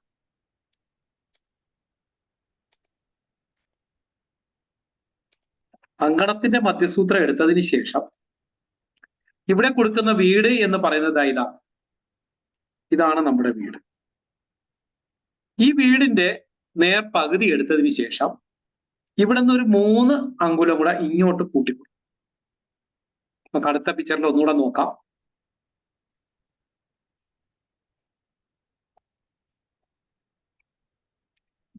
ഇതാണ് കറക്റ്റ് ആയിട്ടുള്ള പിക്ചർ. അപ്പൊ ഗൃഹമധ്യസൂത്രം ആദ്യം നമ്മൾ അങ്കണ മധ്യസൂത്രം എടുക്കും. അങ്കണത്തിന്റെ മധ്യത്തൂടെ ഇങ്ങനെ ലൈൻ, അങ്കണ മധ്യസൂത്രം. അതിനുശേഷം ഈ ഒരു വീടിന്റെ ലെങ്ത് എടുത്തിട്ട് അതിന്റെ മധ്യം കാണും. അപ്പൊ അതിന്റെ മധ്യം ഇവിടെയാണ് വരുന്നത് എങ്കിൽ ഇങ്ങോട്ട് കുറച്ചുകൂടി നീക്കി കൊടുക്കും. ഒരു 3 അങ്കുലം കൂടെ നീക്കിയായിരിക്കും നമ്മൾ ബിൽഡിംഗ് ചെയ്യുന്നത്. അപ്പൊ ഇവിടത്തെ ഈ ഭാഗത്തേക്കാൾ +3 ആയിരിക്കും ഇവിടെ വരുന്നത്. ഇനി ഇവിടെ ഒരു വീട് ഉണ്ടാക്കുന്ന സമയത്ത് വീടിന്റെ മധ്യം, ഈ ഒരു വീടിന്റെ മധ്യം എടുക്കുന്നു. അതിന്റെ നേർ പകുതി കണ്ടതിന് ശേഷം ഇവിടത്തേക്കാൾ 1 അങ്കുലം കൂടെ കൂട്ടിയതായിരിക്കും ഇവിടെ വരുന്നത്. ഇപ്പൊ ഉദാഹരണമായിട്ട് 10 ആണെന്ന് വെച്ചോളൂ.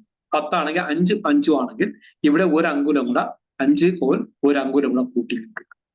അപ്പൊ അവിടെ 5 കോൽ തികച്ചു 1 അങ്കുലം കുറച്ചായിരിക്കും ഇതിന്റെ ഈ വലിപ്പം വരുന്നത്. അടുത്തതായിട്ട് ഇവിടെയാണ്. ഇവിടെ വരുമ്പോഴത്തേക്കും ഇതുപോലെ നമ്മൾ മധ്യസൂത്രം, അങ്കണത്തിന്റെ മധ്യസൂത്രം എടുത്തു. ഈ മധ്യസൂത്രം എടുത്തതിന് ശേഷം ഈ ബിൽഡിങ്ങിന്റെ മധ്യം നമ്മൾ കാണുന്നു. അതിനുശേഷം ഇങ്ങോട്ട് 7 അങ്കുലം. അപ്പോ 10 ആണ്. 10 കോലാണെങ്കിൽ 10ന്റെ പകുതി 5, 5 കോൽ 7 അങ്കുലം വരത്തക്ക രീതിയിൽ ഇങ്ങോട്ട് നീക്കി വെക്കും. അപ്പൊ ഇവിടെ അത്രയും കുറവുണ്ടായി. അടുത്തത് ഇവിടെയും അതേ കണക്ക് തന്നെയാണ്. ഇതിന്റെ മധ്യം എടുക്കുന്നു, ഇതിന്റെ നേർ പകുതി എടുക്കുന്നു. അതിനുശേഷം ഇവിടെ നിന്ന് 5 കൂടെ കൂട്ടി വെക്കും. അപ്പൊ ഇവിടെ എത്രയാണെന്നുള്ളത് ഇതിനേക്കാൾ 5 കൂടെ കൂടുതലായിരിക്കും. ഇവിടത്തേക്കാൾ 5 കൂടെ കൂടുതലായിരിക്കും. അപ്പൊ അങ്ങോട്ട് നീക്കി വെക്കും. ഇതാണ് ഇവർ ഈ പറഞ്ഞത്. നമുക്ക് ഒന്നുകൂടെ റിപ്പീറ്റ് ചെയ്യാം. 4 കെട്ട് സമ്പ്രദായത്തില് നമുക്ക് ചെയ്യുന്ന സമയത്ത് നമ്മള് അങ്കണത്തിന്റെ മധ്യവും നമ്മുടെ വീടുകളെ ഈ വരുന്ന ഓരോ ഗൃഹത്തിന്റെ മധ്യസൂത്രവും തമ്മിൽ ഒരു പോയിന്റ് കൂടി വരാൻ പാടില്ല. അപ്പൊ അതിന് നമ്മൾ ചെയ്യുന്നത് അങ്കണത്തിന്റെ മധ്യം ആദ്യം എടുക്കുന്നു. അതിനുശേഷം നമ്മൾ ചെയ്യാൻ പോകുന്ന ഓരോ വീടിന്റെയും മധ്യസൂത്രം കണ്ടുപിടിക്കുന്നു. അപ്പൊ വീടിന്റെ മധ്യസൂത്രം ഇങ്ങനെ, അത് ഈ ലൈനിൽ നിന്ന് 3 മാറി നിൽക്കും. അപ്പൊ ഇവിടത്തെ മധ്യസൂത്രം എന്ന് പറയുന്നത് നമുക്ക് ഇങ്ങോട്ട് കുറച്ചുകൂടി കയറ്റി വയ്ക്കും. അപ്പൊ ഇവിടെ 1 അങ്കുലം കൂടെ കൂടുതലായിരിക്കും. ഇവിടോട്ട് വരുമ്പോഴത്തേക്ക് നമുക്ക് ഇങ്ങോട്ട് 7 അങ്കുലം കൂടെ, ഇങ്ങനെ നമ്മൾ ഇവിടെ വരുമ്പോഴത്തേക്ക് 5 അങ്കുലം കൂടെ ഇങ്ങോട്ട് കൂട്ടി. അപ്പൊ ഇത് കുറച്ചുകൂടെ അങ്ങോട്ട് കൂടി നിൽക്കും. ഈ രീതിയിൽ നമ്മൾ ഗൃഹനിർമ്മാണം നടത്തുന്നു എന്നാണ് പറയുന്നത്. അല്ലെങ്കിൽ ഇങ്ങനെയാണ് നടത്തുന്നത്. ഇനി ഈ 3 അങ്കുലം എന്നുള്ള സ്ഥാനത്ത് ഇവിടെ 3 ആണ് പറയുന്നത്, ഇവിടെ 8 ആണ് പറയുന്നത്, ഇവിടെ 1 ആണ് പറയുന്നത്, 1, ഇവിടെ 7 ആണ് പറയുന്നത്, ഇവിടെ 5 ആണ്. അപ്പൊ ഇത്രയും അങ്കുലങ്ങളെ മാറ്റി വയ്ക്കുന്നുണ്ട്. ഇതിന്റെ കൂടെ വേണമെങ്കിൽ നമുക്കൊരു 3 അങ്കുലം കൂടെ കൂട്ടിയിട്ട് ഇവിടെ 8 3 11 വയ്ക്കാം. ഇവിടെ വരുമ്പോഴത്തേക്ക് 8 1 9 വയ്ക്കാം. ഇവിടെ വരുമ്പോഴത്തേക്ക് 8 7 15 വെക്കാം. ഇവിടെ വരുമ്പോൾ 8 5 13 അങ്കുലമായിട്ട് മാറ്റി നമുക്ക് ഇങ്ങനെ ഒന്നിന് സെന്ററായിട്ട് വരാത്ത രീതിയിൽ നീക്കി വെക്കണം എന്ന് മാത്രമേ ഉള്ളൂ. അത് പ്രദക്ഷിണമായിട്ട് ചെയ്യണം എന്ന് വെച്ചാൽ ക്ലോക്ക് വൈസിൽ ചെയ്യണമെന്നാണ്. അതിങ്ങനെ കറക്റ്റായിട്ട് നമ്മൾ ചെയ്തു പോകും. നമുക്ക് അടുത്ത പിക്ചർ കൂടെ നേരത്തെ അവർ ചെയ്തിരിക്കുന്നത് കൂടെ നോക്കാം. അപ്പോഴത്തേക്ക് നിങ്ങൾക്ക് അത് ക്ലിയർ ആവും.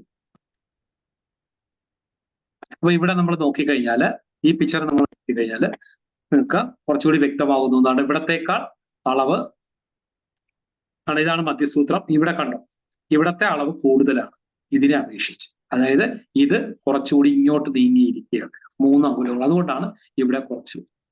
അടുത്ത് ഇത് ഇങ്ങോട്ട് നീങ്ങിയിരിക്കുകയാണ്. ഇത് ഇങ്ങോട്ട് നീങ്ങിയിരിക്കുകയാണ്. അതുകൊണ്ടാണ് ഇവിടെ കുറവ്. ഇത് ഇങ്ങോട്ട് നീങ്ങിയിരിക്കുകയാണ്. അതുകൊണ്ടാണ് ഇവിടെ കുറച്ച്. ഇങ്ങനെ ഒരു പ്രദക്ഷിണമായിട്ട് ചെയ്തു പോകണം എന്നാണ് ഇവർ പറയുന്നത്. അപ്പൊ ഇത് നാലുകെട്ട് സമ്പ്രദായത്തിലാണ് ഇത് നമ്മൾ ചെയ്യേണ്ടത്. അങ്കണ മധ്യത്തിൽ നിന്ന് നമ്മൾ ഇതുപോലുള്ള കാര്യങ്ങൾ ചെയ്യാനായിട്ട് വരും. എന്തെങ്കിലും സംശയം ഉണ്ടെങ്കിൽ ചോദിക്കാം. സർ, ഇത് നാലുകെട്ടില് മാത്രമാണ് അപ്ലിക്കബിൾ ആവണത്? ഏകശാല ചെയ്യുമ്പോഴും ത്രിശാല ചെയ്യുമ്പോഴും ഇത് എത്ര ശാല, നാലുകെട്ട് ഒഴിച്ച് ചതുശാല ഒഴിച്ച് ബാക്കിയുള്ള എത്ര ശാല ചെയ്താലും ഈ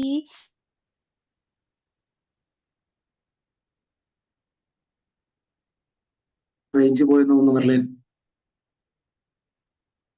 സാർ ആൻസർ പറഞ്ഞോളൂ.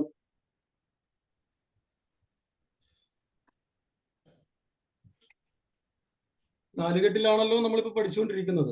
ഈ നാലുകെട്ടിൽ തന്നെയാണ് ഇത്രയും ഈ ഗമനങ്ങളെല്ലാം കൊടുക്കാൻ പറ്റുന്നത്. നാലുകെട്ടിലാണ് പരിപൂർണമായും ഗമനങ്ങളെല്ലാം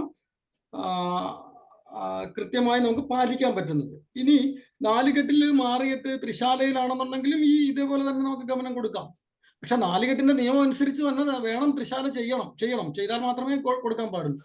അതല്ലാതെ ഒരു ഏകശാല ചെയ്തിട്ട് രണ്ട് വശത്തും രണ്ട് ഇറക്കിയിട്ട് അത് ത്രിശാലയാണ് എന്ന് വെച്ചിട്ട് അതിന് ഗമനം കൊടുക്കാൻ നമുക്ക് സാധിക്കില്ലല്ലോ, അത് പറ്റില്ലല്ലോ. അപ്പൊ ഇതുപോലെ ഞാൻ അതാണ് ആദ്യം തന്നെ പറഞ്ഞത്, ഒരു നാലുകെട്ടിൽ അധിഷ്ഠിതമാണ് ഈ നമ്മുടെ ഗൃഹനിർമ്മാണ ക്രമം.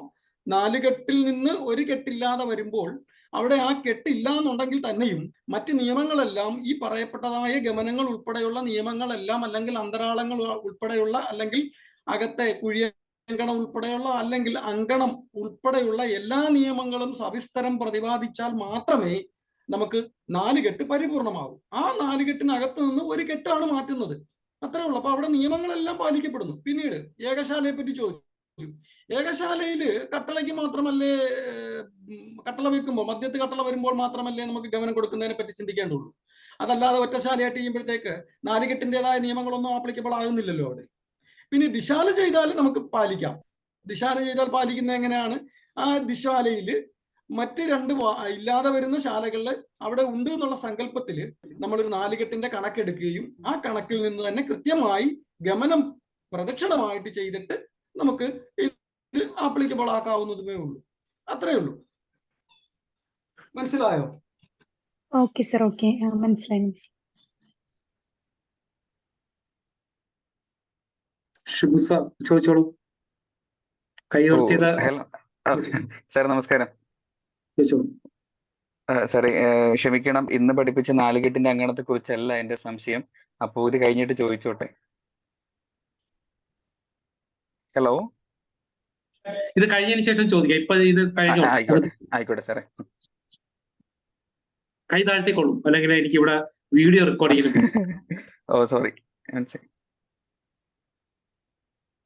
ഓക്കെ, ശരി. വേറെ ആർക്കെങ്കിലും ഇതിനെ കുറിച്ച് സംശയങ്ങളുണ്ടോ? ഒരു സംശയം. ഈ നമ്മുടെ 4 കോണറുകളിലും വരുന്ന ആ ഭാഗം എങ്ങനെയാണ് ഇത് പരിഗണിക്കുന്നത്? 4 കോർണറുകൾ ഇപ്പോൾ നമ്മൾ ഒഴിച്ചിട്ടിരിക്കുന്നത് ശ്ലിഷ്ട ഭിന്നാഷ്ടശാല എന്നാണ് ഇപ്പൊ കാണുന്ന ഡയഗ്രത്തിന്റെ അടിയിൽ കാണിക്കുന്നത്, അല്ലെ? ശ്ലിഷ്ട ഭിന്നാഷ്ടശാല. അപ്പൊ അങ്ങനെ വിശിഷ്ട ഭിന്നശാല, സംശ്ലിഷ്ട ഭിന്നശാല, ശ്ലിഷ്ട ഭിന്നാഷ്ടശാല എന്ന് തുടങ്ങുന്ന 8 വിധത്തിലുള്ള നാലുകെട്ടിനെ പറ്റി പറയുന്നുണ്ട്. അത് നാലുകെട്ട് പഠിക്കണം. നാലുകെട്ട് പഠിക്കാതെ നമുക്കൊന്നും പറയാൻ പറ്റില്ല. ഇപ്പൊ പറഞ്ഞാല് ഇപ്പൊ പഠിച്ച അത്രയും നിങ്ങളുടെ മനസ്സിൽ നിന്ന്, അല്ലെങ്കിൽ നിങ്ങൾ മെമ്മറിയിൽ സേവ് ചെയ്തിരിക്കുന്നത് കംപ്ലീറ്റ് സാധനവും പോകും. തൽക്കാലം അതവിടെ നിൽക്കട്ടെ. എല്ലാ കെട്ടുകൾക്കും കണക്കുകളുണ്ട്. കെട്ടുകൾ എങ്ങനെ വരുന്നെന്നും ഇവിടെ ഈ കാണിച്ച അന്തരാളങ്ങൾ എന്താണ്, കോൺശാലകൾ, അന്തരാളങ്ങൾ അങ്ങൊക്കെ വെച്ച് വിശദമായിട്ടൊക്കെ നമുക്ക് പഠിക്കാം. ഇപ്പൊ നമുക്ക് പറഞ്ഞാല് അത് നിങ്ങൾക്ക് ഉൾക്കൊള്ളാൻ ബുദ്ധിമുട്ടാണ്. ഇപ്പോഴും ഗമനം എന്താണെന്ന് മനസ്സിലായി, എങ്ങനെയാണ് ഗമനം കൊടുക്കേണ്ടതെന്ന് പഠിച്ചല്ലോ. നമുക്ക് ഓരോന്നായിട്ട് പഠിക്കാം. ഓക്കെ, ഗമനം എന്താണെന്ന് മനസ്സിലായല്ലോ. നമുക്ക് മധ്യത്തിൽ എടുത്തിട്ട് അങ്കണത്തിന്റെ 4 വശത്തും 4 വീടുകൾ ഉണ്ടാക്കുന്നു. അതിന് പ്രത്യേക കണക്കുകൾ ഇടുന്നു. അത് ആ ദിക്കിന് പറ്റിയതായിരിക്കണം.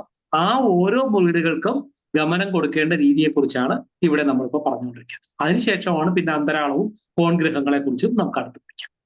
ഓക്കെ, ശരി. നെക്സ്റ്റ് നോക്കാം ബിജി സാറേ, സന്തോഷ് സാർ. ഓക്കെ, അതെ നോക്കാം സാർ.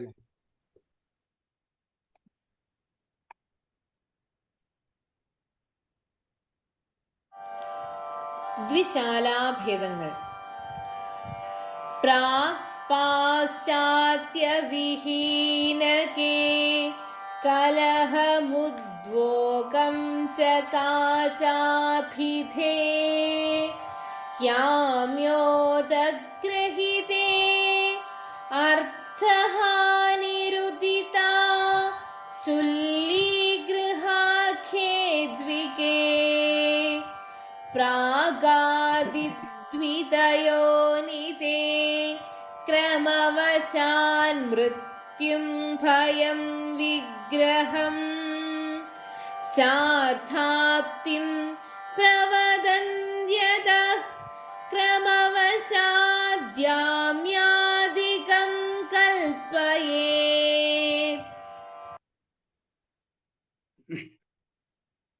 ഇവിടെ ദിശാലാഭേദങ്ങളെയാണ് പറയുന്നത്.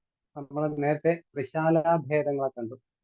ചതുശാലയിൽ ഓരോ ശാലകളെ ഒഴിവാക്കിയിട്ട് ചെയ്യുന്ന ശാലകൾ, അങ്ങനെ 4 വിധത്തിൽ ചെയ്യാമെന്ന് കണ്ടു. ഇവിടെ ചതുശാലയില് 2 ശാലകളെ ഒഴിവാക്കി, 2 ശാലകളെ ഒഴിവാക്കി 2 ശാലകളെ കാണും. അപ്പൊ അതുകൊണ്ടായാലും ദിശാല, ദ്വി എന്ന് പറഞ്ഞ 2, ദ്വിശാല എന്ന് പറയും. അവിടെ ചതുശാലയില് ഒരു ശാലയെ ഒഴിവാക്കി ചെയ്തപ്പോ 4 ത്രിശാലകൾ വന്നെങ്കിൽ, ഇവിടെ ചതുശാലയിലെ 2 ശാലകളെ ഒഴിവാക്കി ചെയ്യുമ്പോൾ 6 വിധത്തിൽ ദ്വിശാലകൾ വരും. 6 വിധത്തിലാണ് ദിശാല സമ്പ്രദായങ്ങൾ ഉള്ളത്. ഈ ദിശാല സമ്പ്രദായം ഒരുപാട് കോംപ്ലിക്കേഷൻ ഉള്ളതാണ്. കാരണം ആചാര്യന്മാർക്കിടയിൽ തന്നെ വ്യത്യസ്ത അഭിപ്രായങ്ങളുണ്ട്. ചെയ്തിരിക്കുന്ന ദിശാലകളിൽ തന്നെ ഏക അഭിപ്രായങ്ങളല്ല. കാരണം ഒരേ ശാലയ്ക്ക് തന്നെ ഒരാചാര്യൻ ഗുണം പറയുമ്പോൾ വേറൊരു ആചാര്യൻ അതിന്റെ ദോഷത്തെയും കൽപ്പിച്ചിട്ടുണ്ട്. അങ്ങനെ ഒരു പ്രശ്നം ഈ ദിശാലയിൽ, അല്ലെങ്കിൽ അങ്ങനെ ഒരു കാര്യം ഈ ദിശാല സമ്പ്രദായത്തിലുണ്ട് എന്ന് ആദ്യമേ തന്നെ നമ്മൾ മനസ്സിലാക്കണം. ഇല്ലെങ്കിൽ നമ്മൾ മനസ്സിലാക്കിയ വിധം വച്ചിട്ട് വേറെ നമ്മൾ ചിന്തിക്കുമ്പോൾ അത് തെറ്റാണെന്ന് പറയേണ്ടി വരും.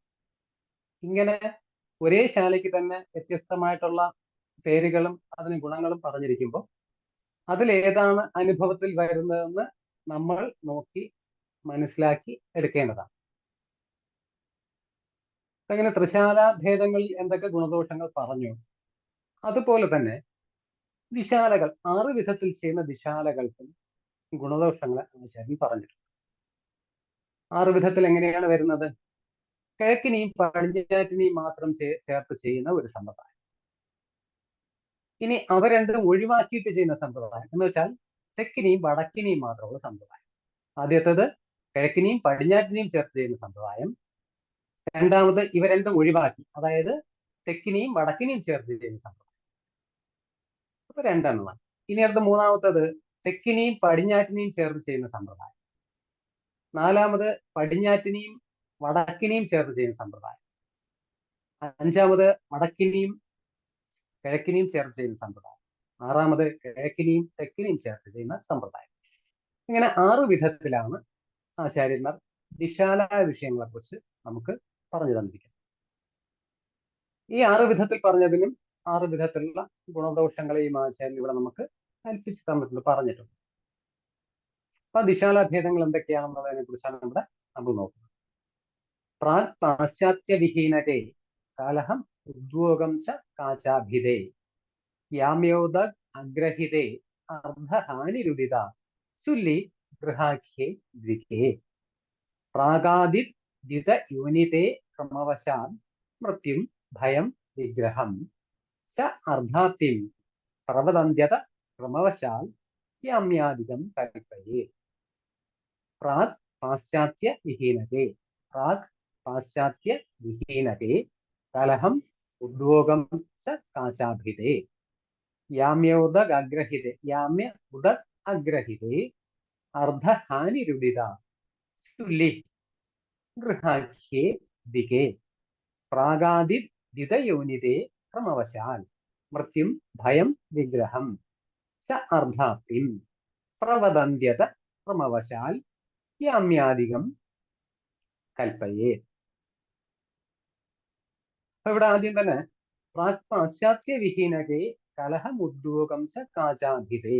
പ്രാക്ക് കിഴക്ക്, നമ്മൾ പല പ്രാവശ്യം കേട്ട വാക്കാണ് പ്രാക്ക് കിഴക്ക്, പാശ്ചാത്യം പടിഞ്ഞാറ്. പ്രാക് പാശ്ചാത്യ വിഹീനകെ, അപ്പോ ചതുശാല സമ്പ്രദായത്തെ മനസ്സിൽ വിചാരിച്ചിട്ട് പ്രാക്ക് പാശ്ചാത്യം, കിഴക്കിനെയും പടിഞ്ഞാറ്റിനെയും ഇല്ലാത്ത ഗ്രഹത്തെ ചിന്തിച്ചുകൊള്ളുക. അപ്പൊ തെക്കിനെയും വടക്കിനെയും വരും. അപ്പൊ പ്രാക് പാശ്ചാത്യ വിഹീനകെ കലഹം ഉദ്യോഗം ച കാചാഭിതേ, അതിന് പറയുന്ന പേരാണ് കാചൻ. അപ്പൊ പ്രാക് പാശ്ചാത്യ വിഹീനകെ, പ്രാക് കിഴക്കും പടിഞ്ഞാറ്റിനെയും, കിഴക്കിനെയും പടിഞ്ഞാറ്റിനെയും ഇല്ലാതെ തെക്കിനെയും വടക്കിനെയുമായിട്ട് ചേർത്ത് ചെയ്യുന്ന ഗ്രഹത്തെ കാചം എന്ന് പറയുന്നു. അത് കലഹം ഉദ്യോഗം ച കാചാഭിതേ, കലഹത്തെയും ഉദ്യോഗം ഭയത്തെയും കൊടുക്കും എന്നാണ്. ഇനി യാമ്യ ഉദക് അഗ്രഹിതേ. യാമ്യം എന്ന് പറയുന്നത് തെക്ക്, ഉദക് എന്ന് പറഞ്ഞാൽ വടക്ക്, അഗ്രഹിതേ അപ്പോ തെക്കും വടക്കും ഇല്ലാതെ, തെക്കിനെയും വടക്കിനെയും ഇല്ലാതെ ചെയ്യുന്നതിന്, ഇല്ലാതെ വന്നാൽ, അല്ലെങ്കിൽ തെക്കും വടക്കും ഇല്ലാതെ, തെക്കിനെയും വടക്കിനെയും ഇല്ലാതെ വന്നാൽ അർദ്ധഹാനിരുദിത, ധനനാശത്തെ ചെയ്യുന്നതാണ്. അതിന് ചുല്ലി എന്നാണ് പറയുന്നത്. യാമ്യോദ അഗ്രഹിതേ, യാമ്യ ഉദ അഗ്രഹിതേ, തെക്കിനെയും വടക്കിനെയും ഇല്ലാതെ വന്നാൽ അത് അർദ്ധഹാനിരുദ, അർദ്ധഹാനിയെ ചെയ്യുന്നതാണ്. അത് ചുല്ലി ഗൃഹാഖ്യേ ദ്വികേ, അത് ചുല്ലി എന്നാണ് അതിന് പറയുന്നത്. ഈ രണ്ട് ഗ്രഹങ്ങളെ ചേർത്ത് ചെയ്താൽ, തെക്കിനെയും വടക്കിനെയും ഇല്ലാതെ രണ്ട് ഗ്രഹങ്ങളെ ചേർത്ത് ചെയ്താൽ, ദ്വികേ അത് രണ്ടെണ്ണം ചേർത്ത് ചെയ്താൽ അത് ചുല്ലി എന്ന് പറയുന്നു. ഇതിനെന്താണ് പറയുന്നത്? അർദ്ധഹാനിരുദിത, അത് അർദ്ധഹാനിയെ പ്രദാനം ചെയ്യുന്നതാകുന്നു. അടുത്ത് പറയുന്നു പ്രാഗാദി ദിതയോനിതെ. പ്രാഗ് ആദിയായി, ദിതയോനിതെ രണ്ട് യോനികളില്ലാതെ വന്നാൽ, യോനികൾ എന്ന് പറഞ്ഞാൽ രണ്ട് ശാലകളാണ്. പ്രാഗ് ആദിയായി രണ്ട് ശാലകൾ ഇല്ലാതെ വന്നാൽ അവിടെ ഉണ്ടാകുന്ന ഫലങ്ങൾ എന്തൊക്കെയാണ് എന്ന് പറയുന്നു. എന്ന് വെച്ചാൽ ഇവിടെ കിഴക്കിനെയും തെക്കിനെയും ഇല്ലാതെ വന്നാൽ,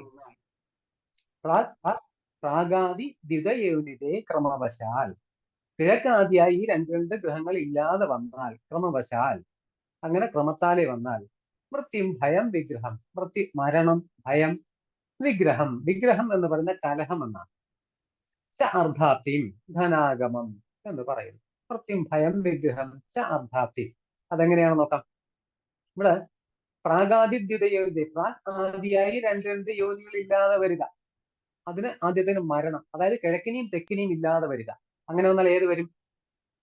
പടിഞ്ഞാറ്റിനെയും വടക്കിനെയും വരും. അങ്ങനെ പടിഞ്ഞാറ്റിനെയും വടക്കിനെയും വരുന്ന ഗ്രഹത്തിന് പറയുന്നത് യമശൂർത്തം എന്നാണ്. അപ്പൊ യമശൂർത്തത്തിന് ഇവിടെ മൃത്യും, മരണത്തെയാണ് പറഞ്ഞിരിക്കുന്നത്. അടുത്തെന്താണ്? തെക്കിനെയും പടിഞ്ഞാറ്റിനെയും ഇല്ലാത്ത ഗ്രഹം, അതിന് ഭയം, മൃത്യും ഭയം എന്ന് വെച്ചാൽ വടക്കിനെയും കിഴക്കിനെയും മാത്രം വരും. അതിന് ദണ്ഡം എന്ന് പറയും. അതിന് ഭയം, മൃത്യും ഭയം, രണ്ടാമത് ഭയത്തെയാണ് പറഞ്ഞിരിക്കുന്നത്. അടുത്ത് പടിഞ്ഞാറ്റിനെയും വടക്കിനെയും ഇല്ലാതെ വരുന്നത്, അപ്പോൾ കിഴക്കിനെയും തെക്കിനെയും വരും. അത് വിഗ്രഹം, അതിന് വാദം എന്നാണ് പറയുന്നത്. കിഴക്കിനെയും തെക്കിനെയും വരുന്ന ഗ്രഹത്തിന് വാദം എന്ന് പറയും. അതിന് വിഗ്രഹമാണ് ഫലം. വിഗ്രഹം എന്ന് പറഞ്ഞാലോ നമ്മൾ മനസ്സിലാക്കിയിരിക്കുന്ന വിഗ്രഹമാണ്. ഇവിടെ വിഗ്രഹം എന്ന് പറഞ്ഞാൽ കലഹമാണ് ഫലം എന്ന് പറയും.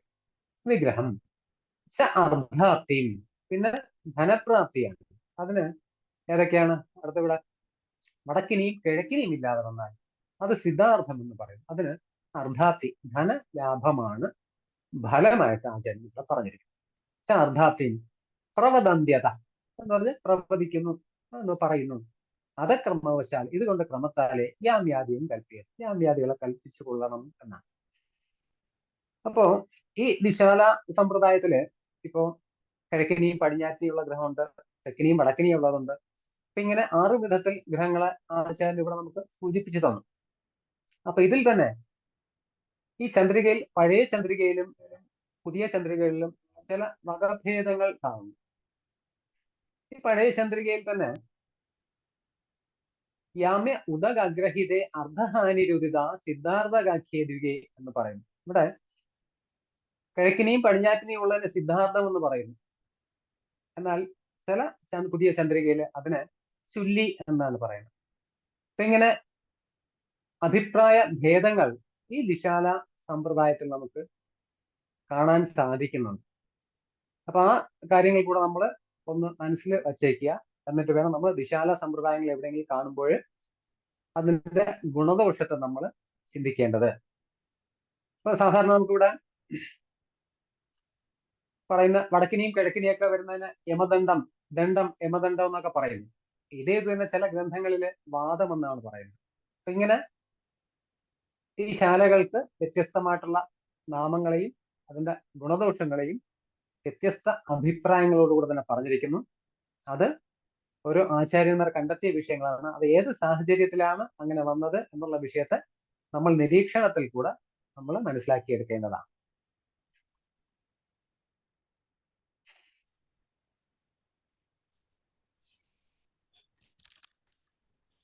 അപ്പോൾ 4 കെട്ട് ആണ് അതിന്റെ അടിസ്ഥാനം.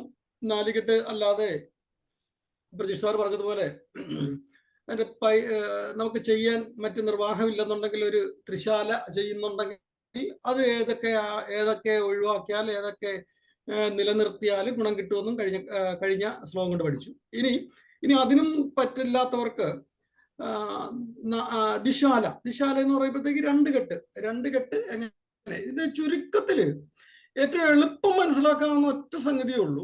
അതിൽ സന്തോഷ് പറഞ്ഞതിൽ ഒരു വളരെ കൃത്യമായ ഒരു കാര്യമുണ്ട്. അതായത് ഈ അഭിപ്രായ വ്യത്യാസം ആചാര്യന്മാരിൽ ഉണ്ട്, അത് കറക്റ്റാണ്. കാരണം ചന്ദ്രികയിൽ മാത്രമല്ല, മറ്റ് പഴയ ചില ഗ്രന്ഥങ്ങളിൽ കൂടിയും ഈ പറഞ്ഞ അഭിപ്രായം കുറച്ചുകൂടെ ഊട്ടി ഉറപ്പിക്കത്തക്ക രീതിയിൽ പറയുന്നു. അതിനുള്ള ഉദാഹരണം ഞാൻ ഏതാണെന്ന് ഞാൻ പറഞ്ഞുതരാം. അപ്പൊ നിങ്ങൾ ഈ ദിശാല ചെയ്യുമ്പോൾ പെട്ടെന്ന് മനസ്സിൽ വരാനും അല്ലെങ്കിൽ ദിശാല ചെയ്യുന്നതിനും ഏറ്റവും ഉത്തമമായിട്ടും ഒരൊറ്റ സംവിധാനം മാത്രമേ ഉള്ളൂ. ഏതാണെന്ന് മനസ്സിലായോ? സിദ്ധാർത്ഥകം എന്ന് പറയുന്ന ആ സംവിധാനം മാത്രമേ ഉള്ളൂ. തെക്കിനെയും പടിഞ്ഞാറ്റിനെയും ചേർന്ന് മാത്രമേ എന്ത് ചെയ്യാൻ പറ്റൂ? ഈ പേരിൽ തന്നെ ഇല്ലേ, ചുല്ലി, കാജം, യമശൂർപ്പം, ദണ്ഡം, വാദം, സിദ്ധാർത്ഥകം. ബാക്കി നോക്കൂ, ചുല്ലി ആയാലും കാജമായാലും യമശൂർപ്പമായാലും ദണ്ഡമായാലും വാദമായാലും ഒരു നെഗറ്റീവ് ഇമ്പാക്ട് തരുന്ന പേരുകളല്ലേ അതൊക്കെ. മറിച്ച് സിദ്ധാർത്ഥകം, അർദ്ധകം, അർത്ഥം സിദ്ധിക്കുന്ന എന്നല്ലേ അതിന്റെ അർത്ഥം സിദ്ധാർത്ഥകം. അവിടെ സിദ്ധാർത്ഥകം എന്ന് പറഞ്ഞ പേരിന്റെ താഴെ കാണിച്ചിരിക്കുന്ന ആ ഡയഗ്രം നോക്കൂ. അതിന് തെക്കിനെയും പടിഞ്ഞാറ്റിനെയും ചേർന്നതാണ്.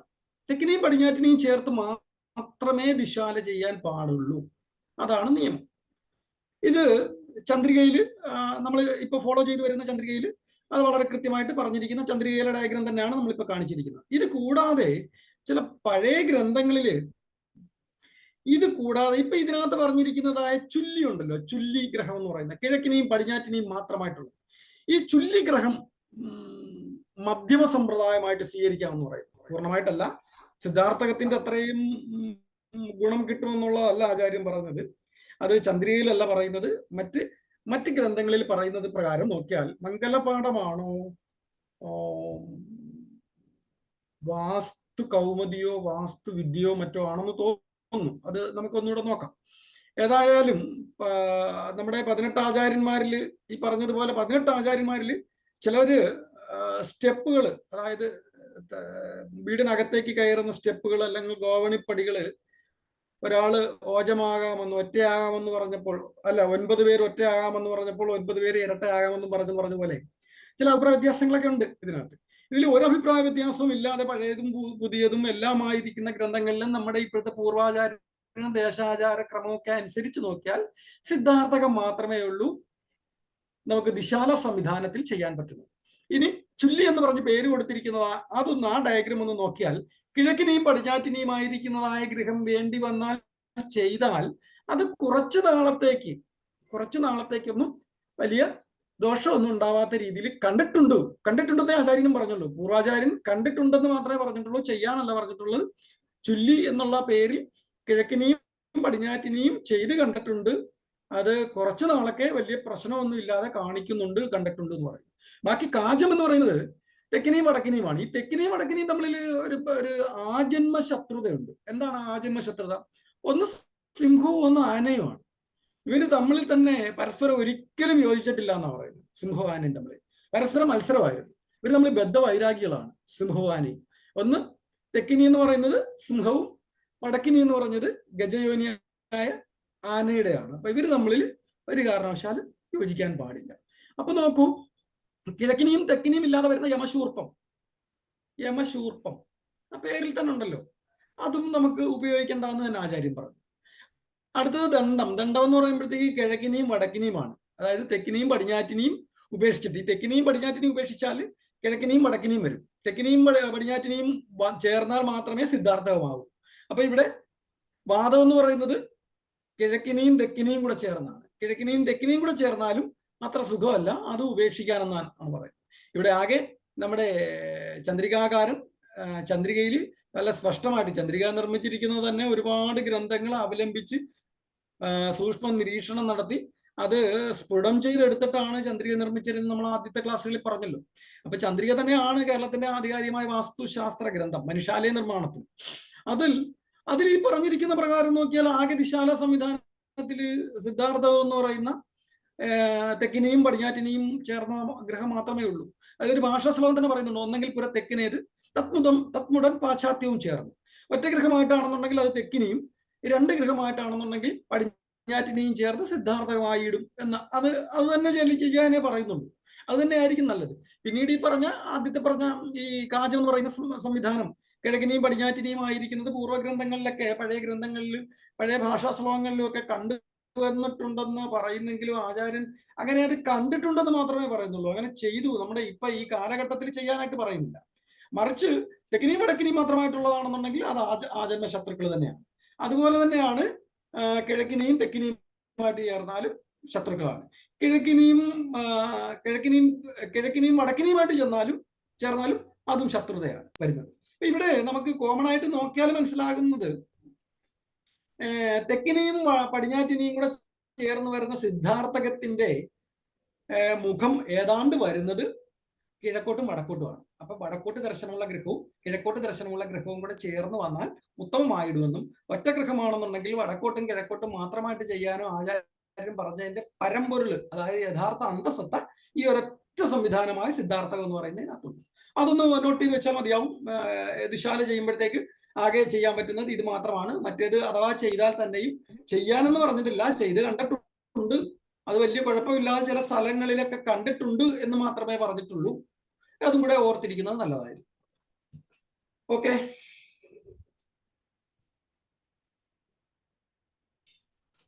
ഇവിടെ പറയുന്നത് നമ്മൾ ആദ്യം പറഞ്ഞു 4 കെട്ട് സമ്പ്രദായത്തിൽ 4 ഗ്രഹങ്ങൾ ഉണ്ടാക്കാൻ പോകും.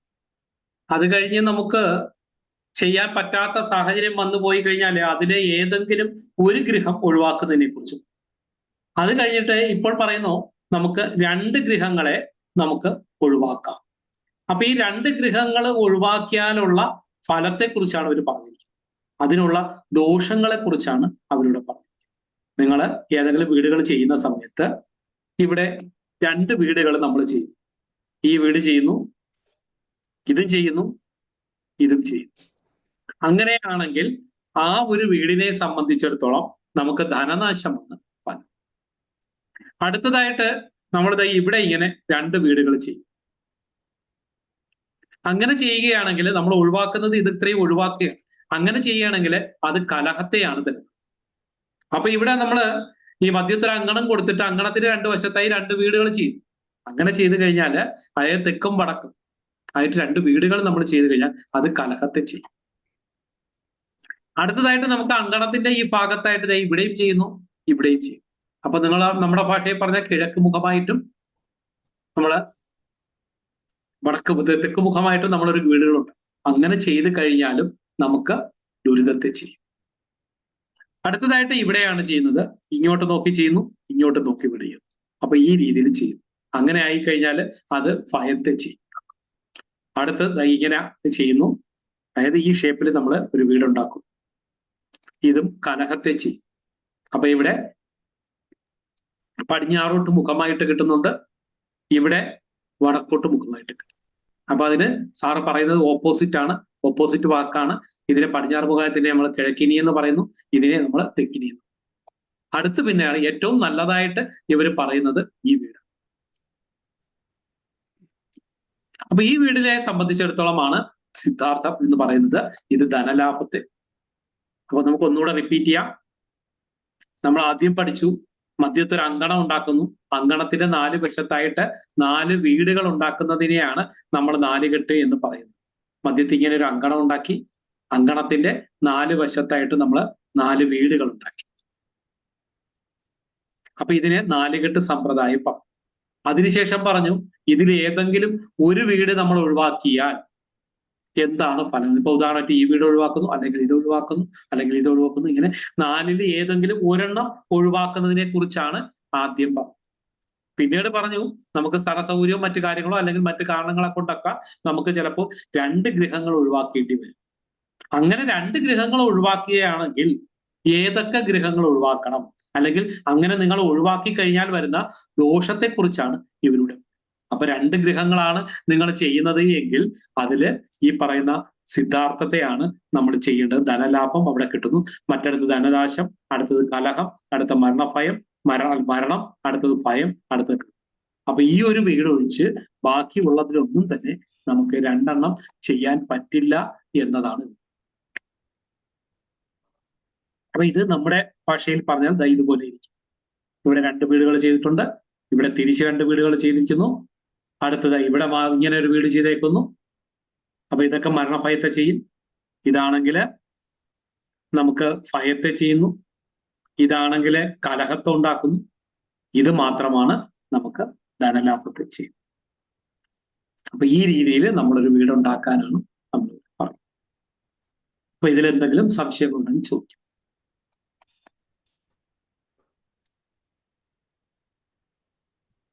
സാർ, ഇതിന്റെ ചുറ്റളവ് മേഘയോനിൽ തന്നെയാണ് എടുക്കേണ്ടത്? ഏത് ദിക്കിലേക്കാണ് ദർശനമെങ്കിലും മേഘയോനിന്റെ കണക്ക് തന്നെയാണ് എടുക്കാൻ പാടുള്ളൂ?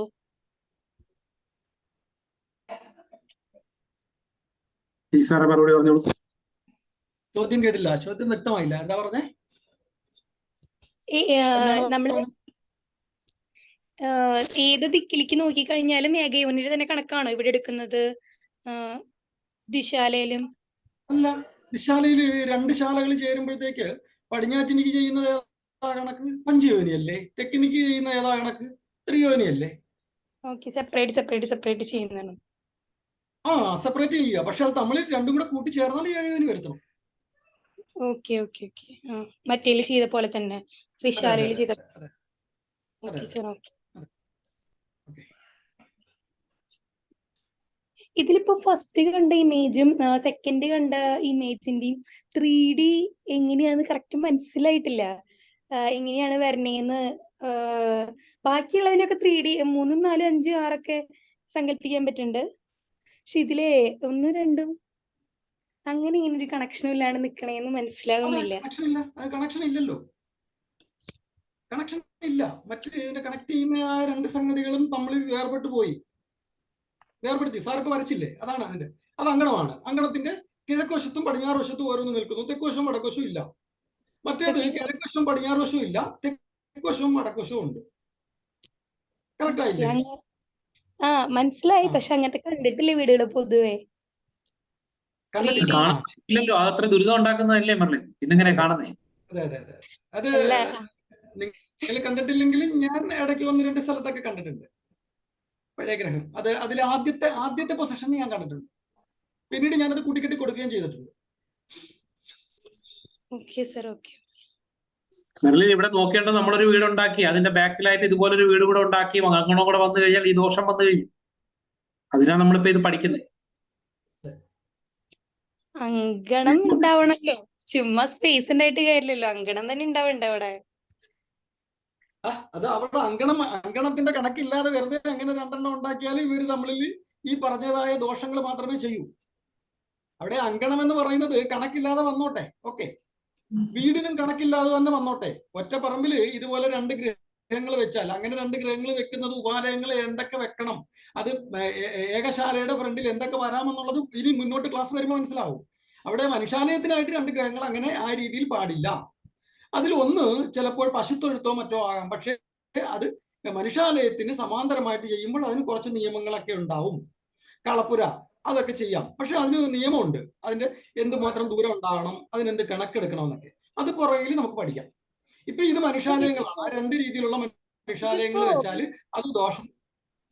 നമ്മളിപ്പോ വില്ലകളാണ് പണിയണെന്ന് വിചാരിക്കുക, അടുപ്പിച്ച്. അപ്പൊ ഇങ്ങനെ പാരലിന്നല്ല പോവുക. അങ്ങനെയൊക്കെ നോക്കുകയാണെങ്കിൽ അങ്ങനെയാണെങ്കിൽ കോമ്പൗണ്ട് വാൾ കിട്ടുന്നേ. അതെ, കോമ്പൗണ്ട് വാൾ Compound കിട്ടുന്നില്ലേ? wall ഉപകരണം കിട്ടുന്നില്ലേ? കോമ്പൗണ്ട് വോൾ ഇല്ലാണ്ട് നമ്മൾ ചെയ്യുന്നു വിചാരിക്കുക, പ്ലോട്ടിൽ ഒരേ സെയിം പ്ലോട്ടിൽ തന്നെ രണ്ട് അടുത്തടുത്ത് വന്ന രീതിയിൽ. ചിലപ്പോ ബ്രദേഴ്സ് ഒക്കെ അങ്ങനെ കെട്ടാറില്ലേ, കോമ്പൗണ്ട് വോൾ ഇല്ലാണ്ട് തന്നെ കെട്ടാറില്ലേ? കോമ്പൗണ്ട് വാൾ ഇല്ലാതെ കിട്ടില്ല. പാർട്ടിക്ക് അവള് പ്ലോട്ട് തിരിച്ചു കൊടുക്കില്ലേ? അങ്ങനെ തിരിച്ചു കൊടുക്കുമ്പോ അത് മാറുമല്ലോ. രണ്ടാൾക്കാരല്ലേ ഉപയോഗിക്കുന്നത്, ഇതല്ലേ. അപ്പൊ അതിനല്ലേ നമ്മള് വാസ്തു കണ്ണം ഉണ്ടാക്കാനൊക്കെ പഠിച്ച്. നമ്മളിപ്പോ ക്ഷേത്രങ്ങളൊക്കെ ചെയ്യുമ്പോൾ ചുറ്റും മതിൽ കെട്ടുന്നതൊക്കെ പഠിച്ചില്ലേ? വാസ്തു കണ്ണം ഉണ്ടാക്കുന്ന പഠിച്ചില്ലേ? അതുപോലെ ഇവിടെയും ഗൃഹത്തിന് ഇതിനെ രണ്ടും കൂടി ചേർത്തുകൊണ്ട് ഒറ്റ വാസ്തു കണ്ണം കൂടെ ആക്കുമ്പോഴാണ് ഈ ദോഷം വരുന്നത്. നമ്മൾ രണ്ട് പറമ്പാക്കി കഴിഞ്ഞാൽ കഴിഞ്ഞില്ലേ? Okay sir, okay. അല്ല, ഞാൻ കണ്ടിട്ടുണ്ട് ഒരേ പ്ലോട്ടിൽ തന്നെ രണ്ടെണ്ണം നിക്കണതൊക്കെ ചിലപ്പോ ചില സമയത്ത്. അത് എനിക്ക് ഇതായിരുന്നു അറിയണ്ടായിരുന്നില്ല. സാറ് പറഞ്ഞപ്പോഴാണ് അതിങ്ങനെയായിരുന്നു. അതായത് ഗ്യാപ്പ്, അങ്കണം ഉള്ള കൺസെപ്റ്റ് ഇല്ലെങ്കിലും രണ്ട് വീടുകൾ ഈ ഒരു രീതിയിൽ നിൽക്കുമ്പോഴും ആ ഒരു ഫലം കിട്ടുന്ന സാറ് പറഞ്ഞപ്പോഴാണ് മനസ്സിലായേ. അങ്ങനെയുള്ള വീടുകളൊക്കെ ഒന്ന് പഠനം നടത്തി വിഷയമാക്കേണ്ടതാണ്. എന്തൊക്കെയാണ് അവർക്ക് ഉണ്ടാകുന്ന ദോഷങ്ങൾ എന്നൊക്കെ നമുക്ക് പഠിക്കാം. ഓക്കെ സാർ, ഓക്കെ, ശരി. വേറെ സാർ ഒരു ഡൗട്ട് കൂടെ ചോദിച്ചോട്ടെ സാർ? ചോദിച്ചോളൂ. അപ്പൊ ഈ നമ്മള് വെളിയിലോട്ട് ബാത്റൂം അങ്ങനെയൊക്കെ കെട്ടത്തില്ലേ സാർ? ഔട്ട് ഹൗസ് ഒക്കെ ചെയ്യുമ്പോഴത്തേക്കും ഇതേപോലെയാണോ വരുന്നത്? ഇപ്പൊ അത് വാസ്തുകൊണ്ടം തിരിച്ചില്ല എന്നുണ്ടെങ്കിൽ ഇത് ദോഷഫലം തന്നെ വരത്തില്ലേ? ഔട്ട് ഹൗസിനും പ്രിയ നമ്മൾ ചെയ്തപ്പോ ഔട്ട് ഹൗസ് ഒക്കെ ചെയ്യുന്നത് എങ്ങനെയാ? അതിന് പറയുന്നില്ല, മധ്യസൂത്രം വിട്ട് ചെയ്യുന്നതൊക്കെ പ്രിയ പഠിച്ചതല്ലേ? നല്ല കണക്കല്ലല്ലോ പ്രിയ പഠിച്ചതല്ലേ? അതല്ല സാർ, മധ്യസൂത്രം വിട്ട് ചെയ്യുന്നത് തന്നെ. പക്ഷെ സാർ നമ്മള് വാസ്തുക പ്രിയ ഒരു കാര്യം കേൾക്കും. അതിന് അതിൻ്റെതായ കാര്യങ്ങൾ എടുത്തിട്ടല്ലേ നമ്മൾ ചെയ്തുകൊണ്ടിരുന്നേ. അതിവിടെ എടുത്ത് ഇടാതിരിക്കും. ഞാനൊരു ഔട്ട് ഹൗസ് ചെയ്യുന്നതിന് എന്തൊക്കെ കാര്യങ്ങൾ നോക്കണമെന്ന് നിന്നെ പഠിപ്പിക്കുകയും അതനുസരിച്ച് നീ ചെയ്തുകൊണ്ടിരിക്കുന്ന ഒരാളല്ലേ. അതെടുത്ത് ഒരു ഗൃഹനിർമ്മാണത്തിൽ ഇടാതിരിക്കും, അല്ലെങ്കിൽ മറ്റവർക്ക് സംശയമായി കൺഫ്യൂഷൻ ആവും. അതാ ബിജിത് സാർ നേരത്തെ പറഞ്ഞത്. അങ്കണമോ ഈ കാലിത്തൊഴുത്തൊക്കെ കെട്ടുമ്പോൾ അതിന് അതിൻ്റെതായ നിയമങ്ങൾ ഉപയോഗിക്കുന്നു. അതിന്റെ ഇവര് പഠിക്കും. ഈ ചെയ്തുകൊണ്ടിരിക്കുന്നതല്ലേ ഒരു ഔട്ട് ഹൗസ് ചെയ്യുമ്പോ എങ്ങനെയൊക്കെ എന്തൊക്കെ നോക്കണമെന്നൊക്കെ ഞാൻ പഠിപ്പിച്ചതല്ലേ. അതാ ബിജിത് സാർ നേരത്തെ പറഞ്ഞത്. അവിടെ കാലിത്തൊഴുത്ത് വരുന്നുണ്ടെങ്കിൽ കാലിത്തൊഴുത്തിന് അതിൻ്റെതായ നിയമങ്ങൾ പറയുന്നു, അത് പാലിക്കണം. ഓക്കെ. അപ്പൊ അത് പ്രിയയുടെ ചോദ്യം ആരും കേട്ടിട്ടില്ല കേട്ടോ. ശരി, കണ്ടിന്യൂ.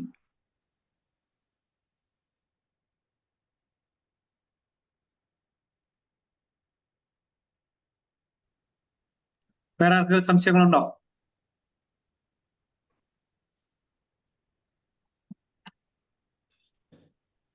അല്ലെങ്കിൽ നമുക്ക് നേരത്തെ ഒരാൾ സംശയം ചോദിച്ചായിരുന്നു, ഷിബു സാറാണെന്ന് തോന്നുന്നു. സാർ ചോദിച്ചോളൂ സംശയം. ഓക്കെ സാർ, അതൊരു പറഞ്ഞു ചോദിച്ചോട്ടെ സാറേ?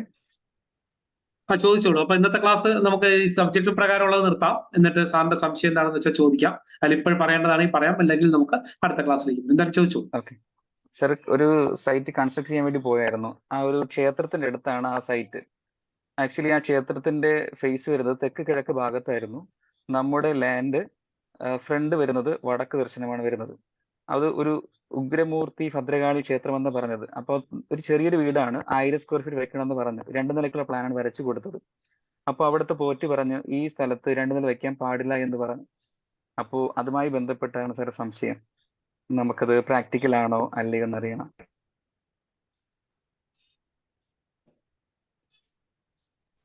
കേവലം ഒരു ചോദ്യ ഉത്തരത്തില് തീർക്കേണ്ടതായ ഒരു വിഷയം അല്ലത്. ആ സ്ഥലം കാണുകയും അവിടുത്തെ പോറ്റിയായിരിക്കുന്ന അല്ലെങ്കിൽ മേൽശാന്തി അങ്ങനെ അത് പറഞ്ഞിട്ടുണ്ടെങ്കിൽ അവിടെ മറ്റാ സമീപ പ്രദേശങ്ങളിലൊന്നും നോക്കിയിരുന്നോ? അവിടെ മറ്റ് എവിടെയെങ്കിലും അങ്ങനെ 2 നിലയിൽ വീട് കണ്ടിട്ടുണ്ടോ? ആ ഏരിയയിൽ ആ ഭാഗത്തില്ല. ഇല്ല. അപ്പൊ അത് തന്നെയാണ് അവിടുത്തെ പ്രശ്നം എന്ന് പറയുന്നത്. അപ്പൊ 2 നില ആരെങ്കിലും വെച്ച് നോക്കി അവർക്ക് ദുരിതം ഉണ്ടായത് കൊണ്ട് തന്നെയാണ് പണ്ട് അതവിടെ ഉപേക്ഷിച്ചതും പിന്നീട് ആരും അത് വെക്കാൻ തയ്യാറാകാതിരുന്നു. അപ്പോൾ നമ്മൾ അതിൽ നിന്ന് സ്വയം പിന്മാറുന്നത് തന്നെയാണ് നല്ലത് കേട്ടോ. അതല്ലാതെ ആ അദൃശ്യമായ ശക്തി നമുക്ക് വെല്ലുവിളിച്ചിട്ട് ചെയ്യുക എന്ന് പറഞ്ഞാല് ഇതൊരു നാടകത്തിന്റെ സെറ്റിങ്സോ അല്ലെങ്കിൽ ഒരു സിനിമയുടെ സെറ്റിങ്സോ അല്ലല്ലോ. നാടകമോ സിനിമയോ കഴിയുമ്പോൾ അഴിച്ചു മാറ്റാനായിട്ട് ഇത് ആ തലമുറകളോളം അവിടെ നിൽക്കേണ്ടതും അവർക്ക് അവിടെ സുഖവാസം അനുഭവിക്കാൻ വേണ്ടതല്ലേ. നമ്മുടെ ഈ ശില്പരത്നം എന്ന് പറയുന്ന ടെക്സ്റ്റില് ക്ഷേത്ര നിർമ്മാണ ജീർണോദ്ധാരണ വിധിക്ക് ശേഷം മനുഷ്യാലയ വിധി എന്ന് പറയുന്നത് കേവലം 56ഓളം ശ്ലോകങ്ങൾ മാത്രം ഒതുക്കിയിരിക്കുകയാണ്. ഏതാണ്ട് 558ഓളം ശ്ലോകങ്ങൾ, 560ഓളം വരുന്ന ശ്ലോകങ്ങളിൽ ഗൃഹനിർമ്മാണ വിധിയും ക്ഷേത്ര നിർമ്മാണ വിധിയും ക്ഷേത്ര ജീർണോദ്ധാരണ വിധിയും പറഞ്ഞിട്ട് ഈ മനുഷ്യാലയ വിധി തുടങ്ങുന്നതിന്റെ ആദ്യത്തെ ശ്ലോകം തന്നെ എന്താണ്? ഉണ്ടാക്കൂ മാനുഷാണാം ഗൃഹമുടെ ഇടത്തും തഥാപൃഷ്ടദേശേ സത്യന്തുഗ്രേശ്വരം അതിസരസുരാണാം വലത്തുംപുരോ എന്നെല്ലാം വേസ്ത വേണ്ടാം അതിൽ നരികവേ സേവ ചെയ്യും നിത്യം തൽക്ഷേത്രമുഖ്യം പരിചരണകൃതാം ദേവലാനാം ഗുരുനാന്നാണ്. ഇതിന്റെ അർത്ഥം നമ്മൾ കഴിഞ്ഞ ക്ലാസ്സുകളിൽ വളരെ വിശദമായിട്ട് പറഞ്ഞതാണ് അല്ലെ? ഉഗ്രേശന്മാരായ ദേവി അല്ലെങ്കിൽ ദേവീ ദേവന്മാരുടെ വലതുവശത്ത് വീട് വെക്കുമ്പോൾ നിശ്ചിതമായ അകലം പാലിച്ചിരിക്കണം. ആ അകലം പാലിക്കാത്ത ഗൃഹങ്ങളിലൊക്കെ നാശങ്ങൾ കണ്ടിട്ടുണ്ട്. അത് സ്പഷ്ടമാണ്. അതിനി എന്ത് നാസ്തികവാദം കൊണ്ടുവന്നാലും അതിനൊന്നും ഉത്തരം തരാൻ ഇന്നോളം കഴിഞ്ഞിട്ടില്ല. ഉഗ്രേശന്മാരായ ദേവന്മാരുടെയൊക്കെ ഫ്രണ്ടില് അല്ലെങ്കിൽ വലതുവശത്തൊക്കെ വീട് വെച്ച് താമസിച്ചിട്ടുള്ളതൊക്കെ പ്രത്യേകിച്ച് 2 നിലയിലൊക്കെ വെക്കുന്നത് ഭദ്രകാളിക്ക് വളരെ അനിഷ്ടവും കോപം ഉണ്ടാക്കുന്ന സംഗതി തന്നെയാണ്. അത് വളരെ ശ്രദ്ധിച്ച് തന്നെ ചെയ്യേണ്ട ഒരു വിഷയം തന്നെയാണ്. കാരണം ഇപ്പൊ ആധുനിക കാലഘട്ടത്തിൽ നമ്മൾ കൊടുക്കുന്ന പ്ലാനിൽ ഈ ദേവാലയത്തിനേക്കാളും മുകളിൽ ഉയരത്തിലായി പോകുന്നത് മാത്രമല്ല, ആ ഉയരത്തിലുള്ളതിനകത്തായിരിക്കും ശൗചാലയങ്ങൾ വരുന്നത് കൂടി.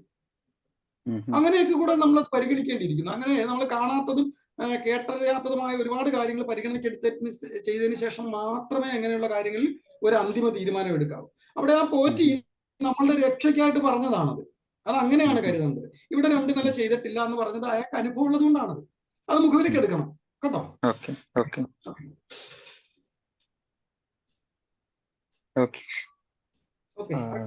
ചോദിച്ചോളൂ. സംശയങ്ങൾ ചോദിക്കാനുണ്ടോ? Thank you sir. Thank you. എനിക്ക് ഒരു സംശയം ഉണ്ടായിരുന്നു സാർ. അത് മനുഷ്യാലയ ചന്ദ്രിക അത് കേരളത്തിന്റെ പ്രദേശത്തിന് വേണ്ടിയിട്ട് മാത്രം രൂപപ്പെടുത്തിയിരിക്കുന്ന ഒന്നാണ് സാർ. അതായത് കഴിഞ്ഞ കുറച്ച് മാസങ്ങൾക്ക് മുന്നേ ചെന്നൈയിൽ വെച്ചിട്ട് ഉള്ള ഒരു മലയാളി ഫാമിലി അവർക്ക് ഇങ്ങനെ പൂർണ്ണമായിട്ട് വാസ്തുശാസ്ത്രത്തിലുള്ള അനുസരിച്ചിട്ടുള്ള ഒരു വീട് വേണം എന്നൊക്കെയുള്ള രീതിയിൽ പറഞ്ഞിട്ടുണ്ടായിരുന്നു. അപ്പോൾ ഈ പറയുന്ന പ്രിൻസിപ്പിൾസ് ഒക്കെ നമുക്ക് അവിടെ ആപ്ലിക്കബിൾ ആണോ, അല്ല അവിടെ ഒരു വേറെ രീതിയിൽ അതിനെ സമീപിക്കേണ്ടതായിട്ടുണ്ടോ? തമിഴ് സമ്പ്രദായത്തിൽ മയമതം എന്ന് പറയുന്ന ടെക്സ്റ്റ് ഉണ്ട്. മയമതത്തിന്റെയും മയമതയുഗളം 2 മയമതങ്ങളും മനുമതവും ഒക്കെ സ്വീകരിച്ചാണ് ചന്ദ്രിക ചെയ്തിരിക്കുന്നത്. ചന്ദ്രിക പ്രകാരം നമുക്ക് അവിടെ ചെയ്യുന്നതിനകത്ത് വിരോധമൊന്നുമില്ല. പിന്നെ അവിടുത്തെ ക്ഷേത്രങ്ങളുടെ സംവിധാനം നമ്മളുടെ ഇവിടുത്തെ തന്ത്രസമുച്ചയ പ്രകാരം അല്ല. പലപ്പോഴും അത് ശ്രദ്ധിച്ചാൽ മതിയാവും. എന്നാൽ അവിടുത്തെ സമ്പ്രദായ പ്രകാരമാണ് നമ്മളുടെ പത്മനാഭസ്വാമി ക്ഷേത്രം ചെയ്തിരിക്കുന്നത്. ശ്രദ്ധിച്ചിട്ടുണ്ടോ? തമിഴ്നാട്ടിലെ ക്ഷേത്ര സങ്കല്പത്തിന്റെയും ക്ഷേത്ര നിർമ്മാണ ക്രിയയാണ് നമ്മുടെ പത്മനാഭസ്വാമി ക്ഷേത്രത്തിന്റെ നിർമ്മാണത്തിൽ. അത് ആ തമിഴുമായിട്ടുള്ള ആ ഒരു സമ്പ്രദായം, അവിടുന്ന് തമിഴ് ശില്പികൾ വന്നു എന്നൊക്കെയാണ് അതിന്റെ ഐതിഹ്യമോ എന്തോ അതെങ്ങനെയാണ് പറയുന്നത്. ഏതായാലും ആ ഒരു സമ്പ്രദായം മയമതത്തിൽ അധിഷ്ഠിതമാണ്. മയമതം വായിച്ചാൽ നമുക്കത് മനസ്സിലാവും. മയമതത്തിൻ്റെതായ പ്രമാണ ശ്ലോകങ്ങൾ തന്നെയാണ് അവിടെ സ്വീകരിച്ചിരിക്കുന്നത്. എന്നാൽ അതിന്റെ തൊട്ട് അടുത്ത് തന്നെയുള്ള പഴവങ്ങാടി ഗണപതി ക്ഷേത്രം, അതിപ്പോ ഞാൻ വർക്ക് ചെയ്യുന്ന RK കൺസ്ട്രക്ഷൻ ആണ് ഇപ്പൊ പുതുക്കി പണിഞ്ഞത്. അവിടെ അത് നമ്മളുടെ തന്ത്രസമുച്ചയ പ്രകാരമാണ് അത് ചെയ്തിരിക്കുന്നത്. അതിന്റെ സ്ഥപതി എന്ന് പറയുന്ന അവിടെ തിരുവനന്തപുരത്ത് തന്നെയുള്ള ഒരു സ്ഥപതി തന്നെയായിരുന്നു അത്. പക്ഷെ പത്മനാഭസ്വാമി ക്ഷേത്രത്തിൻ്റെതായ യാതൊരു സംഗതികളും ഉൾക്കൊണ്ടുകൊണ്ടല്ല ഇത് ചെയ്തിരിക്കുന്നത്. ഇത് നമ്മുടെ തന്ത്രസമുച്ചയ പ്രകാരമാണ് ചെയ്തിരിക്കുന്നത്. അപ്പൊ ഇവിടുന്ന് മനുഷ്യാലയ ചന്ദ്രിക പ്രകാരം, മനുഷ്യാലയ ചന്ദ്രിക കേരളത്തിന്റെ ആധികാരികമായ ഗ്രന്ഥമാണെന്ന് പറയുന്നത് കേരളീയനായ അദ്ദേഹം തിരുമംഗലത്ത് നീലകണ്ഠ മൂസത് രചിച്ചത് കൊണ്ടാണ്. അദ്ദേഹം ഈ പറഞ്ഞതായ ടെക്സ്റ്റുകളെല്ലാം തന്നെ പഠിച്ചു വിശകലനമാക്കിയിട്ട് കേരളത്തിന്റെ അന്തരീക്ഷത്തിന് അല്ലെങ്കിൽ കേരളത്തിലെ കാലാവസ്ഥയ്ക്ക്, ഭൂമിക്ക് അസന്തുലിതമാകാത്ത സന്തുലിതാവസ്ഥയിൽ നിലനിർത്തക്ക രീതിയിൽ നിർമ്മാണം എങ്ങനെ ആവണം എന്ന് പല ഗ്രന്ഥങ്ങളിൽ നിന്ന് പഠിച്ചതിന് ശേഷം അത് സത്താക്കി കുറുക്കി എടുത്തു തന്നിരിക്കുന്ന ആയതുകൊണ്ടാണ് ചന്ദ്രിക കേരളത്തിന്റെ എന്ന് മാത്രമല്ല എവിടെയും ചന്ദ്രിക ഉപയോഗിച്ച് തന്നെ നമുക്ക് ചെയ്യാമെന്ന് പറയുന്നത്. കുഴപ്പമില്ല. അവിടെ ചെയ്യുന്നതിന് ആ കണക്കുകളോ അല്ലെങ്കിൽ ആ നിർമ്മാണങ്ങളോ ഒക്കെ ചെയ്യുന്നതിനകത്ത് വിരോധമൊന്നുമില്ല. പക്ഷെ തമിഴില് അങ്ങനെ അല്ലല്ലോ, നമ്മുടെ സമ്പ്രദായ പ്രകാരം അല്ലല്ലോ. അവരെ വലിയ ആഡംബരങ്ങളോ സംഗതികളോ ഒന്നും കാണിക്കാറില്ല. പക്ഷെ 4 കെട്ടുകളൊക്കെ തമിഴ്നാട്ടിൽ ഉണ്ടാക്കും കേട്ടോ. 4 കെട്ടുകൾ പാലക്കാട് ഭാഗങ്ങളിലൊക്കെ 4 കെട്ടൊക്കെ ഉണ്ട്. ഒറ്റപ്പാലം പാലക്കാട് ഭാഗങ്ങളിലൊക്കെ 4 കെട്ടും. അഗ്രഹാരങ്ങളൊക്കെ ഈ പറയുന്ന അഗ്രഹാരങ്ങളുടെ നിർമ്മാണം മയമതത്തിലാണ് പറഞ്ഞിരിക്കുന്നത്. അഗ്രഹാരം മയമതത്തിൽ പറഞ്ഞിരിക്കുന്ന സമ്പ്രദായം സ്വീകരിക്കുന്നതിൽ വിരോധമില്ല. ഒരു നിയമം സ്വീകരിക്കുന്നതിനകത്ത് കുഴപ്പമില്ല കേട്ടോ. സാർ ഒരു സംശയം ചോദിച്ചോട്ടാ. നമ്മുടെ ഈ ഈ രണ്ട് ബിൽഡിങ്ങിന്റെ ഇടയ്ക്കുള്ള അങ്കണം എന്ന് പറഞ്ഞത് ഒരേ ലെവലാണെങ്കിൽ മാത്രമല്ലേ ഈ സ്ഥലം വരുന്നുള്ളൂ. ഇപ്പൊ ഒരു 10 സെന്റ് വസ്തു, അതില് പാതിയിൽ ഒരു വീട് നിൽപ്പുണ്ട്, ഒരു ലെവൽ താഴ്ന്നിട്ടാണ് അടുത്ത വീട് നിൽക്കുന്നത്. എന്നുവെച്ചാൽ ഭൂമി കുറച്ച് കുഴിച്ചിട്ടാണ് അടുത്ത ലെവൽ നിൽക്കുന്നത്. അപ്പൊ അതിന്റെ ബൗണ്ടറി ഒന്നും കെട്ടിയിട്ടില്ല എന്നുണ്ടെങ്കിൽ ഇതേ ഫലമായിരിക്കും വരുന്നത് സാർ. അതെ അതെ, തീർച്ചയായിട്ടും ബൗണ്ടറി കെട്ടണം. ബൗണ്ടറി കെട്ടുന്നതിനെ പറ്റി തന്നെ അല്ലേ സാർ പറഞ്ഞത്, പ്രജീഷ് സാർ പറഞ്ഞില്ലേ? അത് വളരെ കൃത്യമാണ് കേട്ടോ. ബൗണ്ടറി കെട്ടിയാൽ അതിന് സ്പഷ്ടമായിട്ടും അതിനൊരു ഉദാഹരണം ഉണ്ടാകും. കാരണം ഒരുപാട് സ്ഥലങ്ങളിൽ ബൗണ്ടറി ഇല്ലാതെ ഇപ്പൊ ഈ പറഞ്ഞതുപോലെ രണ്ട് ഗൃഹങ്ങൾ ഈ പറഞ്ഞ സമ്പ്രദായത്തിൽ നിൽക്കുകയും അവർ തമ്മിൽ ആജന്മ ശത്രുക്കളാകും. ചേട്ടനും അനിയനുമാണ് താമസിക്കുന്നതെങ്കിൽ തന്നെ വളരെ ശത്രുതയോടുകൂടി തന്നെ വളരെ സ്നേഹത്തോടു കൂടിയായിരിക്കും വീടിന്റെ നിർമ്മാണക്രിയ തീർന്ന് താമസമാകുന്നത് വരെ. താമസമായതിനു ശേഷം പെട്ടെന്ന് ഇവർ ബദ്ധശത്രുക്കളും ബദ്ധവൈരാഗ്യങ്ങളുമായി മാറാറുണ്ട്. അതിന് ഒരു ഉദാഹരണം എന്ന് പറഞ്ഞാൽ എന്റെ നാടിന്റെ കിഴക്ക് മുതുകുളം എന്ന് പറയുന്ന ഒരു സ്ഥലത്ത് ഞാൻ ഒരു 2 ആഴ്ചയോളം ആയിട്ടുള്ളൂ അവിടെ ഇതുപോലെ ഒരു സംഗതിയൊക്കെ. ഞാൻ വേറെ ഒന്നും ചെയ്തില്ല, അത് മാത്രമേ ഉള്ളൂ. അവർ രണ്ടുപേരായിട്ട് സ്നേഹപൂർവ്വം വിളിച്ചിരുത്തിയിട്ട് നിങ്ങൾക്ക് രണ്ടുപേർക്കും ഒരു അതിര് കൽപ്പിച്ചാൽ തീരാവുന്ന പ്രശ്നമേ ഉള്ളൂ, ആ അതിര് ഞാൻ ഇടുന്നതിൽ വിരോധമുണ്ടോ എന്ന് ചോദിച്ചു. അവർ കുഴപ്പമില്ല, സാറിന് ഞങ്ങൾക്ക് വിശ്വാസമാണ്, സാർ അംഗീകരിച്ച് ചെയ്ത വന്നാൽ. അപ്പൊ ഒരുപക്ഷെ അതിൽ ചില ഏറ്റക്കുറച്ചിലുകൾ എന്ന വസ്തുവിൽ ഉണ്ടായാൽ നിങ്ങൾ രണ്ടിൽ ആരെങ്കിലും സഹിക്കുകയും ഒരാൾ കൂടുതലാണെന്നുണ്ടെങ്കിൽ ആ കൂടുതൽ അയാൾ അതിന്റെ ആ വസ്തുവിന്റെ പൈസ മറ്റേ ആൾക്ക് കൊടുക്കാനും കൂടെ തയ്യാറാകുമെന്ന് പറഞ്ഞതിന് ശേഷം ഞാൻ അത് കൃത്യമായിട്ട് അളന്ന് തിരിച്ച് കൃത്യമായിട്ട് അത് വാസ്തുപദത്തിലാക്കി കൊടുത്തു. അത് വളരെ പ്രയോജനം ചെയ്തതായിട്ട് ഈ കഴിഞ്ഞ 2 ദിവസത്തിൽ, അതായത് കൃത്യം പറഞ്ഞാൽ 1 മാസം മറ്റോ ആയിട്ടുള്ളൂ, ഒരു 2 ദിവസത്തിന് മുമ്പ് അദ്ദേഹം എന്നെ വിളിച്ചു. അദ്ദേഹം ഈ ഒരു നിർമ്മാണ തൊഴിലാളിയാണ്. അദ്ദേഹത്തിന്റെ സൈറ്റുകളിലൊക്കെ വാസ്തു നോക്കുന്നതും പ്ലാൻ കൊടുക്കുന്നതും ഒക്കെ ഞാൻ തന്നെയാണ്. അദ്ദേഹത്തിന്റെ സ്വന്തം കാര്യം വന്നപ്പോഴും എന്നെ തന്നെ വിളിച്ചുകൊണ്ട് പോയി. അപ്പോൾ അവിടെ പണ്ടേ വീടുള്ളതാണ്, കുറെ നാളുകൾക്ക് മുമ്പേ വീട് വെച്ചതായിരുന്നു. പക്ഷെ അതെന്തായാലും അത് വളരെ ഗുണകരമായി എന്ന് തന്നെ വേണം പറയാൻ. അങ്ങനെ ഒരുപാട് ഉദാഹരണങ്ങൾ ഉണ്ട് നമ്മുടെ. ഏകദേശം 1.5 മീറ്ററോളം ലെവൽ ഡിഫറൻസ് ഉണ്ടെങ്കിലും അതിൽ കെട്ടണം അല്ലേ സാർ? എത്ര ഡിസ്റ്റൻസ്? ഏകദേശം 1.5 മീറ്ററോളം, അതായത് ഒരു 6 സ്റ്റെപ്പ് ഇറങ്ങി വേണം പുതിയ വീട്ടിലോട്ട് പോവാനായിട്ട്. അങ്ങനെയാണെന്നുണ്ടെങ്കിൽ അതിൽ കെട്ടണം. കിട്ടാമല്ലോ.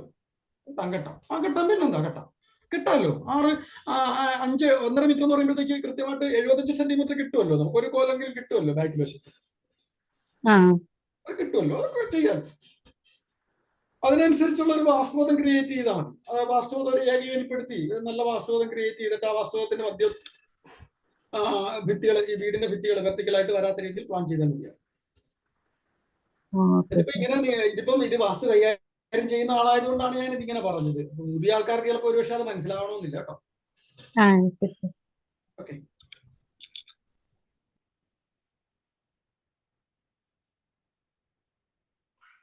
കഴിഞ്ഞോ സംശയങ്ങളൊക്കെ? സാർ അപ്പൊ എന്നാ നമുക്ക് ക്ലാസ് അവസാനിപ്പിക്കാം. ഓക്കെ, അപ്പൊ ഇന്നത്തെ ക്ലാസ് എല്ലാവർക്കും പ്രയോജനപ്പെടുത്തുമെന്ന് വിചാരിക്കുന്നു. എല്ലാവർക്കും ദൈവാനുഗ്രഹം കൊണ്ടാട്ടെ. Thank U.